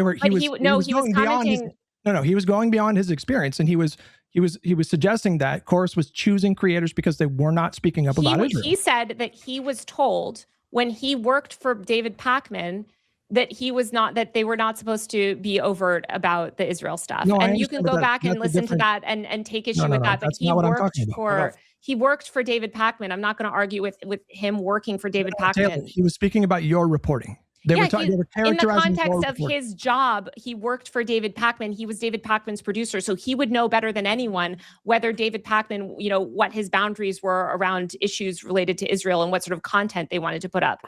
He would know. He was literally David Pakman's producer, so he knows a lot better than I do. He has a lot more visibility into David Pakman's content than I do. I think you're being evasive again because I'm not talking about his experience. I'm talking about his characterization of your reporting. Well, his characterization is shaped by his experience, which he has. Is there a clip here from that interview that I didn't catch where they're talking about that? Whether he's talking about Pakman or the reporting? The bit that I watched sounded like he was talking about their Corus thing because of that whole reference to Chomsky and that's why you're sitting here, this job. I thought they were talking about Corus. A lot more of than I do. But you bolstered that suggestion of manufacturing consent about this issue in Gaza. I'm gonna again defer you to him. He actually worked for David Pakman, so you agreed with the framing, Taylor. You agreed with the framing when they were having that conversation. He worked for David Pakman. So if he says that these were the lines that David Pakman drove when he worked for him and that David Pakman told him this, and he had visibility not into just David Pakman, but all these sort of people that David Pakman worked with, I am going to listen to him because again, he's a primary source. Okay. Another part of your reporting referred to an older article that you wrote, I think a few months before this Corus one. And you had described a 2024 situation where the Biden administration was, your quote was, snubbing creators who had lightly criticized Biden. Do you remember saying that? I think you're talking about my Washington Post article when I wrote I didn't see this, but ZJM, thanks for the 5 gifted subs. Really appreciate that. Wow. Thank you. And YOLO Swag for the tier 1 sub. Nice collarbone homie. Jesus. About the Biden administration effectively blacklisting content creators. Right. Yeah. Yeah. And in your Wired article about Corus, you described that as the Biden. You said in 2024, President Joe Biden's White House snubbed several prominent content creators after they lightly criticized the administration over its policies on climate change, COVID, Gaza, and the TikTok ban. Lightly criticized. Yeah, they did. Okay. Yeah. My issue with that is the word lightly, because I actually clicked on that article and I looked up the creators that you mentioned in that article. One of them was Aidan Cohn Murphy. He was tweeting that Biden created a man-made famine, was ignoring the law to Yeah, enable but he was genocidal blacklisted before attacks. all of that. He was blacklisted for the climate stuff. Well, you mentioned him, and so like when you say Right, lightly, but at that point he had only lightly criticized. So the Biden no, that's not true. I went through his tweets and I found tweets in 2024. of him, you're talking about Aidan Cohn Murphy, who is the co-founder of TikTok for Biden. Just to be clear, the co-founder of TikTok for Biden. That does not preclude him having gone beyond lightly criticized. She's such a fucking snake, man. So Aidan ended up being very critical of Joe Biden. But that was a 2020. That was a 2020 effort, right? No, that was well into 2022. That was the TikTok for Biden. Yeah, exactly. Gen Z for Change was but in TikTok for 2024, but in 2024, Taylor, he was directly accusing Biden of being complicit in genocide. But we're not talking about that.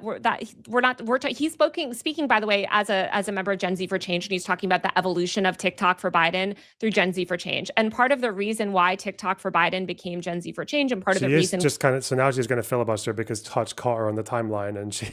Okay, unless she refutes it, because now it seems like Hutch is saying that he was already saying these things before he was removed. So why there was this whole evolution is because Biden's digital, whoever was in charge of sort of digital press there, was blacklisting creators that were even just lightly critical. And I'm not saying that Aidan creators are not lightly criticizing Biden. Maybe Aidan eventually was not, but it wasn't just him. There was also Elise Joshi. She made similar accusations. She accused the Biden administration of being complicit in genocide, right? No. But Elise wasn't banned for any of that. It was the climate stuff. They were all just being light, and then they got banned, and then they started saying great, that all of them, every single one.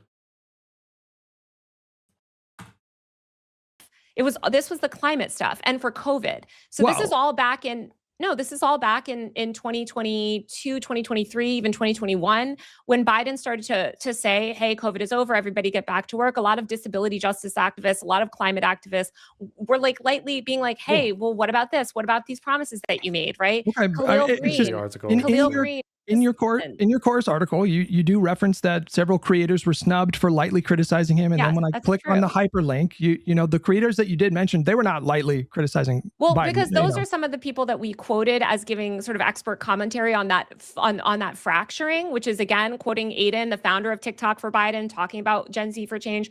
But a lot of the creators that does that make him an expert in what? In getting snubbed by the Democrats? Were ultimately snubbed, I would say, blacklisted, they would say.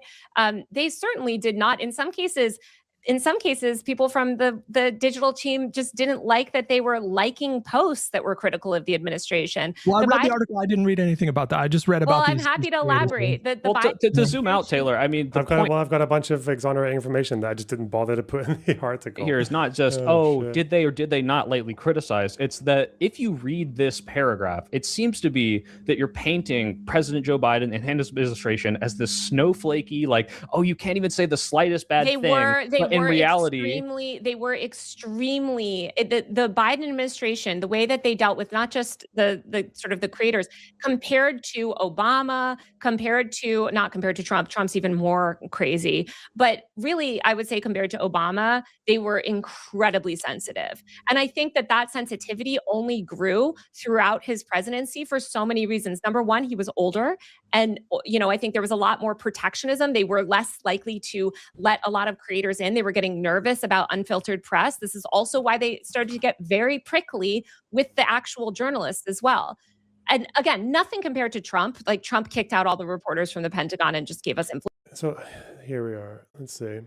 This is her article from 2024. Hundreds of TikTok creators were branded in service of a single goal to get Biden elected. Okay.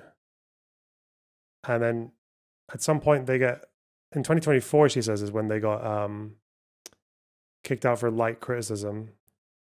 June 2024. Where do they actually get? She said 2024 in the Wired article, right? Yeah. Snubbed several. Okay.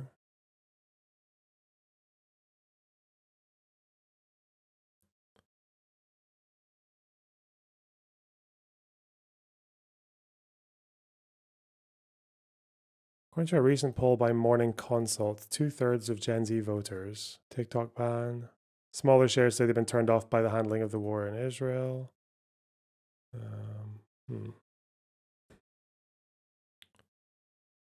Where's the snubbing here?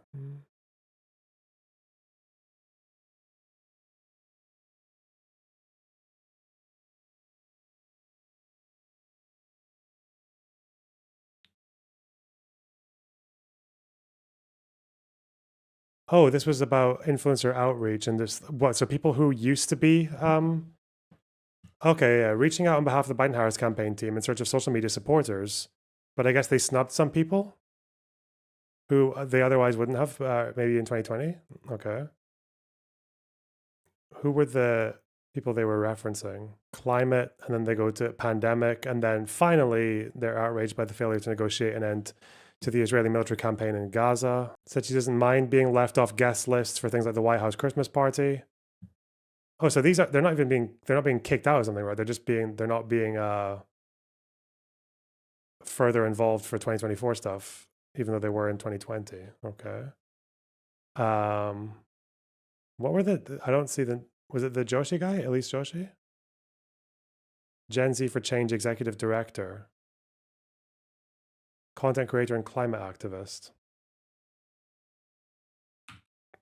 She's comparing this to the MAGA cult. Yeah, it's pretty unbelievable. That's the same as kicking out journalists from the press briefings. Okay. Is this person on Twitter, I wonder? And how much they talk about Biden in pre this article. Biden? Mm-hmm.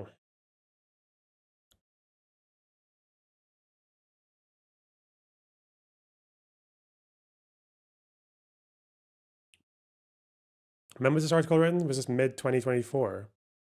June. Yeah, okay.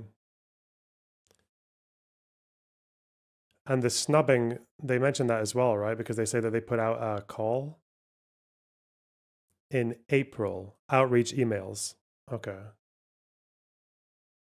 So April 2024. This is that one person's Twitter feed. So if I go to April 2024 from here, wait.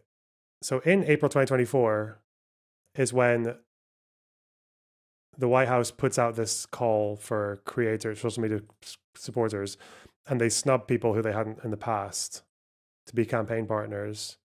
In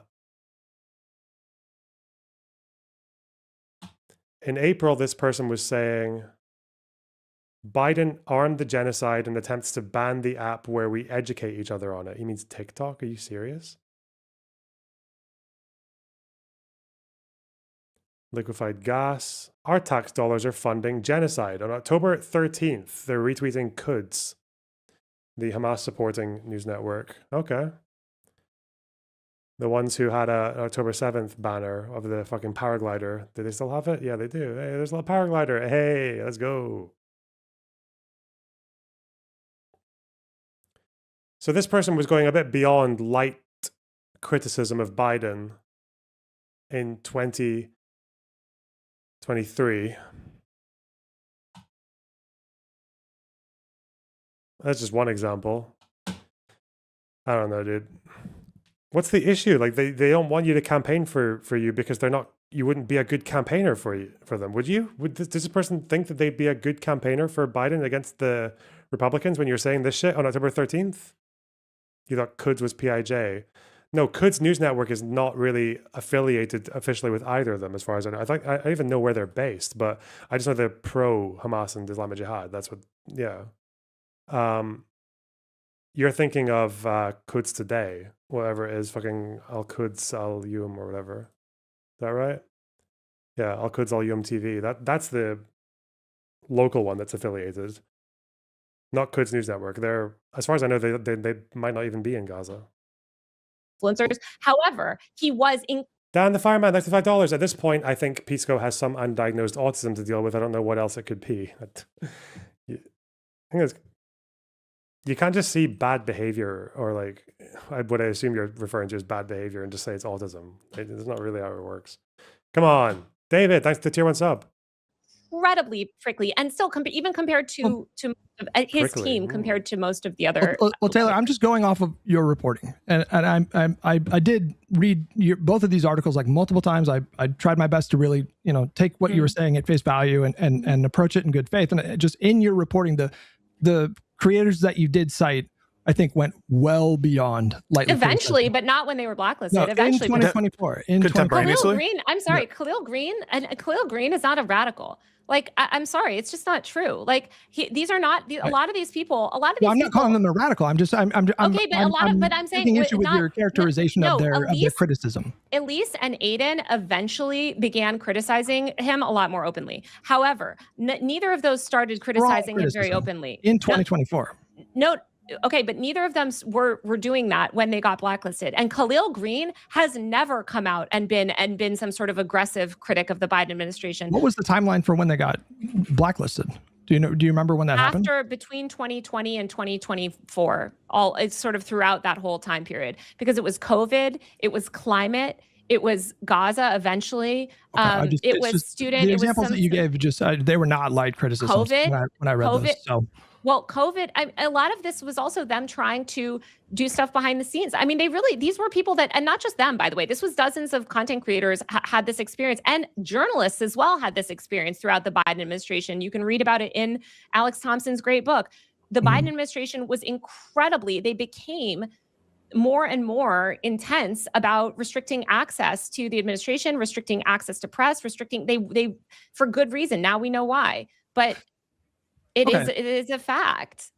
Okay, I want listen. I don't want to bombard you. Let me make one more kind of if you don't mind, if you're okay, I'd like to ask you just one more question regarding the piece, and then we can kind of get to the overall point and just. Sure, you can try to get a substantial conversation out of me. See how it goes, buddy. How come you never asked me or the Pisco fucking eye roll, dude? She's such a queen. Okay, let's hear it. Yeah, let's hear it. Come on. So the part of your reporting that I think is fucking loser, the weakest, the most vulnerable to attack, is your characterization of the contract language. Specifically, when you talked about the contract required Corus creators to funnel booking appearances through Corus, they had to get express authorization. He fought with Aaron on that before they. What was it? Put up content or set up interviews, this kind of a thing? No, they had to leverage the Corus newsroom when they were making, when they were booking appearances. In the contract, that's what it said.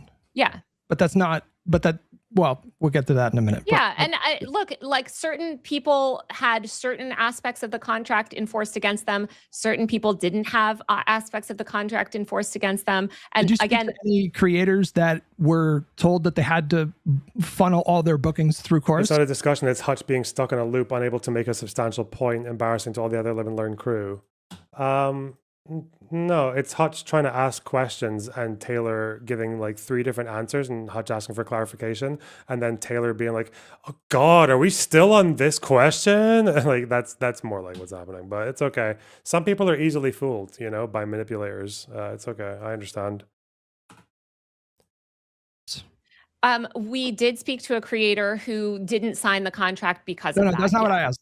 Hang on. Yeah, they were told that. Yes, they were told that. Yes, they were told that. Not that they were told. I'm asking you, did you actually get a single example from any creator who actually had to funnel booking through Corus? Well, yeah, we spoke to a lot of creators that funneled booking through Corus. No. Yes.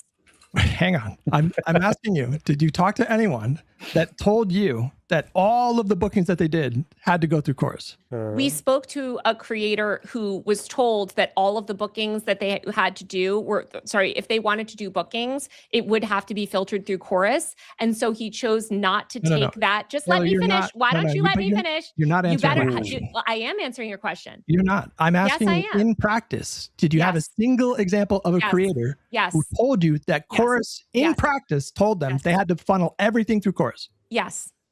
Can you, what you just described was not that. So could you, I'm could you trying to elaborate? give you additional context, but you don't want it. No, I do, but you're not answering my question. I just answered your question. Yes. Bounce off your I don't smooth, think you shiny Can you repeat it, Taylor, just in case? How'd you miss Sure. something? But I'm not sure I heard it to be the same as what was described in the article. Oh, soy we pill. we spoke. Soy pill's catching it. Okay. Soy pill hates women. Fuck yeah, this guy. I don't even think we went into this He amount of knows. detail in the article. We spoke to a creator. We spoke to a creator that was told when he pushed back on the contract before the contract was signed. He was like, "Hey, I kind of want to sign this contract. I kind of want to do this program, but there's this clause that says I have to use the Corus newsroom. Do I really have to use the Corus newsroom for booking?" He was told through his agent, "Yes, you do have to use the Corus newsroom for booking." Other people, when they took part in the program, when they said, "Oh yeah, I'm going to book this thing," they were told you have to use the Corus newsroom for that, and they did ultimately use the Corus newsroom. Other people used the Corus newsroom and never questioned it. It was in the contract, and it would have never occurred to them to even question what was in the contract because they signed a contract saying this, so they didn't challenge it. When they were asked for comment on this, Corus didn't deny it. And that's the truth. That's all the information. They didn't respond to it, but that's not the No, they same didn't as deny verifying. it. No, they didn't deny it. That's not that doesn't contradict them not responding, but same as verifying that the letter of the contract was actually being enforced, and that's the big issue here. They didn't deny it, and they didn't deny it. But that's still your job as a journalist to verify that it's We did something that's verify it with the enforced. content creators who said on the record that this happened, and that's why it's in the story. I don't. Wait, what? The content creators who said that this happened. Okay, so she's not saying that about the wording in the contract. What happens when a creator who is in Corus says that they didn't have this enforced on them in that way? Because that literally did happen. The person who showed that snippet of the contract did say that it wasn't enforced in this like literal way that people were interpreting it to. I think you demonstrated that in the story. You We didn't have a demonstrate that quote you from a spoke with- creator with saying that he creators. chose not to sign the contract over this. That's not the same thing. But yeah, though. so wait, that's not in practice then. That's not in practice. If I don't sign a contract to work with an organization, I don't know what that contract is like when it's enforced in practice because I haven't signed it. I'm not working with them. How would you know? Is the practice she's referring to there that they wrote it in a contract? I don't even, fuck me. And this is where you get into the thing where, like, if people don't want to approach it with some level of good faith or even just like understanding of how these things work, then they're probably just going to never get it, because the explanation for why the contract was like that and why it looked to the naked eye like so much more draconian than it probably was in practice, and because the creators literally said it, just like it was not as draconian as like what Taylor's making it out to be. Like, why else do you have creators say, unless Taylor wants to assert that they're lying or that they got special treatment for whatever reason? The fact is that if you're an organization that's involved in politics things, but you're not like a PAC or like a political like an official like campaign organization or something like that, then you're going to get into an issue where you've got this is it 501c4 or whatever, you've got this funding, and you have creators interviewing politicians, and you can get in a situation very easily by accident where a creator might say something or do something with that politician that makes it look like that Corus funding is going towards officially supporting the campaign. And then that gets you into an issue where you get into violations of whatever electoral laws that they have in the United States. Because like an example of that might be like someone books in Zoran Mandani for an interview, and then they say something stupid like, oh, thanks Corus Media for putting together this interview with me and Mamdani so we can support your campaign, and I really hope that you win the next election. And like, well, suddenly this whatever non-profit funding money has just become potentially campaign funds, and you can get an investigation into all that of like very serious crimes. So yeah, but that's always like a thing in American politics where people sometimes criticize this in the sense that people have very, very political leans in where their 501c4 money goes, but they're not a partisan, like in the legal sense, a partisan organization, because they're not officially supporting a particular campaign or a candidate.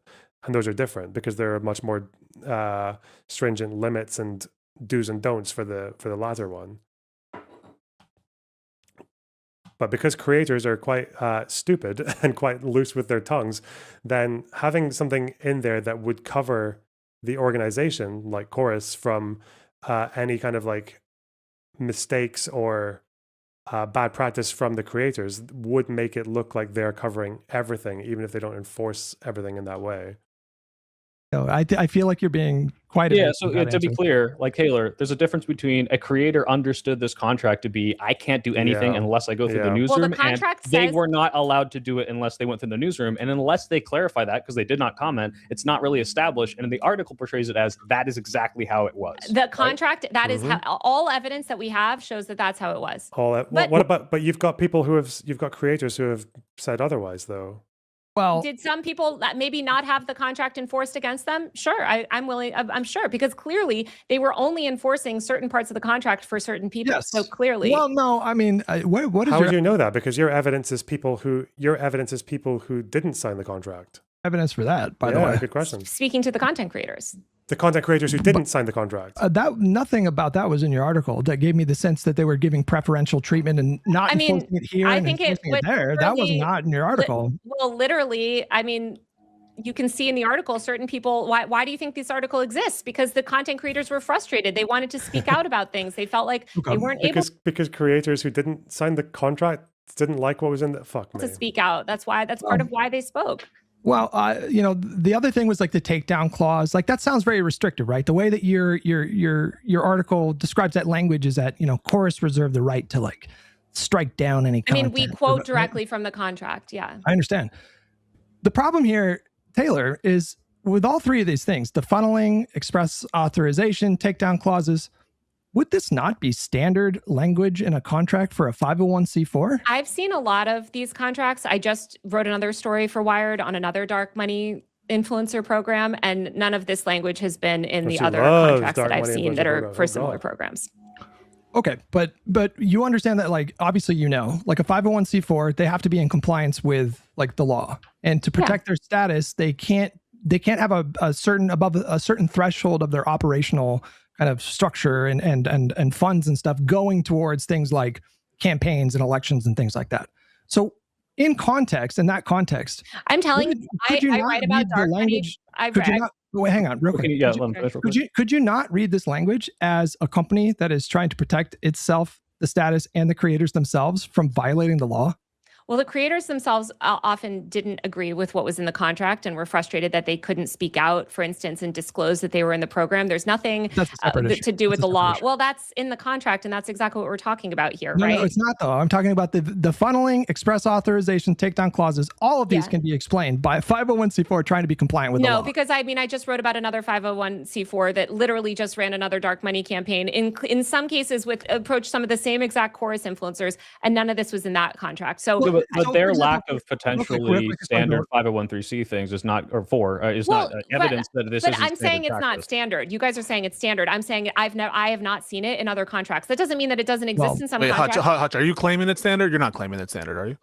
Well, based on some of it is standard. Like I know at least one or two paragraphs of it are standard because I saw the same thing in my Progressive Victory contract, which is funny because the contract is basically saying that, like, if you read the contract in the way that Taylor is reading this Corus one, apparently, or the way people read that one bit that was published, like the funneling thing or whatever, it also says, like, you can't even talk about the fact that this contract like exists. You could easily get that interpretation from reading it. So what I looked into, this language would be consistent with a 501c4 that is protecting. Is it your claim that it's standard or not? Yes or no? Tight, Pisco. We can talk in a second. So Taylor, conveniently, he doesn't want to answer you. Conveniently. No. If a creator, for example, uploaded a video. Oh, she's got him. She loves it. She's so happy. She's getting fucking. But in effect, that's what happened. Okay, I've got the idea. I got the gist. What are they? What are they fighting about? They're fighting about this, I know, but give me some detail. Multiple times throughout that conversation where she was like, you would interject and say something, and I would be like, hang tight, peace gun. She'd be like, Really? you can't even my God, answer. She would be like, you can't even answer that. Wait, That's it's your the claim reason. that you She was- demolished her She and that was you clinging dismantled into. her. So She was clinging onto you the say things that- that you were saying. And so she was like, oh, it's just you. It's funny how you don't want to do it. So she was definitely like clinging to that like lifeboat 100,000%. Okay. And she did it every time. If billion %. If I'm correct on a point, and if she is clinging on to that, Well, I don't as a think, but consequence that's of the me thing. being right or accurate. I don't think you were being correct. Like, I don't think you were correct in those points. Well, I- that's I- going to I turn on disagree. whether or not I am correct or not, and that's going to involve us talking about it. So, But that's besides the point. why The are we in the weeds? Is the correctness or the incorrectness doesn't matter. Like I would never like I would never interject in a way that was don't. aggressive. So another way of what you're doing is saying, don't countermand me when I'm closing in on my kill. Right? You're like, because she can cling on to anything I say as a lifeline. Right? It's like, Yeah. don't talk. Why are you talking? Well, no, not necessarily. Like, I'm not saying just be quiet. So but- you're like, you'd but be don't chill come if I in- no, spoke no, up to please attack go. her. No, Yeah, you just can- agreed with that framing. That's crazy. No, you can jump in and interject, and if you think I can sharpen my argument in a different way, that's fine. But don't do the like yes or no thing, and then when I start to give you a nuanced answer, you yes or no. Like, what are we doing then? Like, we're just hot. Like now the whole vibe is completely you're fucked basically now. saying- Now I'm like dealing with you, and I'm like, I gotta balance these two things at the same time. That regardless of whether you're saying, irrespective of whether you're correct, right? You're saying regardless of whether you're correct, don't ask me tough questions when I'm closing in on my kill. Not in the way that you did. No, definitely not. And I the think reason that's- I don't do think that that's- is because you why you fuck up the whole vibe. You Because fuck he's your up the boy. whole flow. I had a whole fucking Because I had a Hutch whole is your fucking boy. thing. That's you why. had plenty of time, Hutch, and on your own accord. No, but you you're did exceptionally distracting well. me. You're coming in and you're like yes or no, and I'm not. My brain is very focused on what Taylor the is saying. first rule of your boy is you let your boy cook. What? Where I'm going with it, I have like a plan. It was very methodical, and now I got like fucking Biden, yes or no, you motherfucker, and then I try to do like the fucking nuanced answer, Just and be you're like- and just be you're like, tr- yeah, and you're of course talking to he's- me like Rob Noor, you know what I mean? Like I just Rob don't Noor, do shit. that. Like if you want to sharpen my argument, just do it in a way that's not so like because it's distracting as fuck. Is my point. Well, listen, I have no. If what you're saying is like it doesn't matter whether you're right or wrong, just like don't ask me these questions that I would also ask of. No, that's not what I'm saying. Of a guest. I didn't say that. What? I said the All right, then tone, help me just how you do it. Just how you do it. If you're like, Hutch, How I do it. if you jump in and you're like, Hutch, I don't think you're making the point the best way. If you do that, that's fine. Like that's direct. That's not going to blow up the You conversation. don't think that's.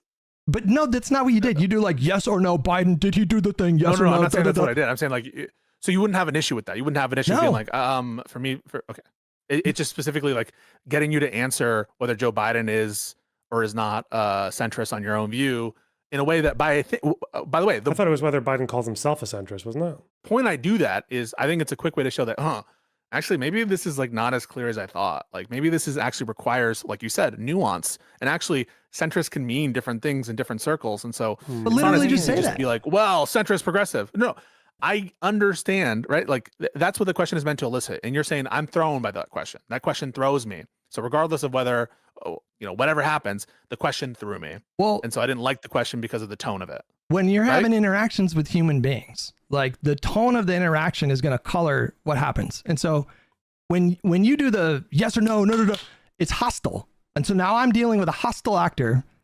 And I'm also, but that's what it It's is. the big Like, leagues though, loves Hutch. I mean, you're being incredibly hardball on her. But right? you're not being Rob incredibly Noor, hardball on you her. He know? wasn't being incredibly hard, man. What incredibly hardball?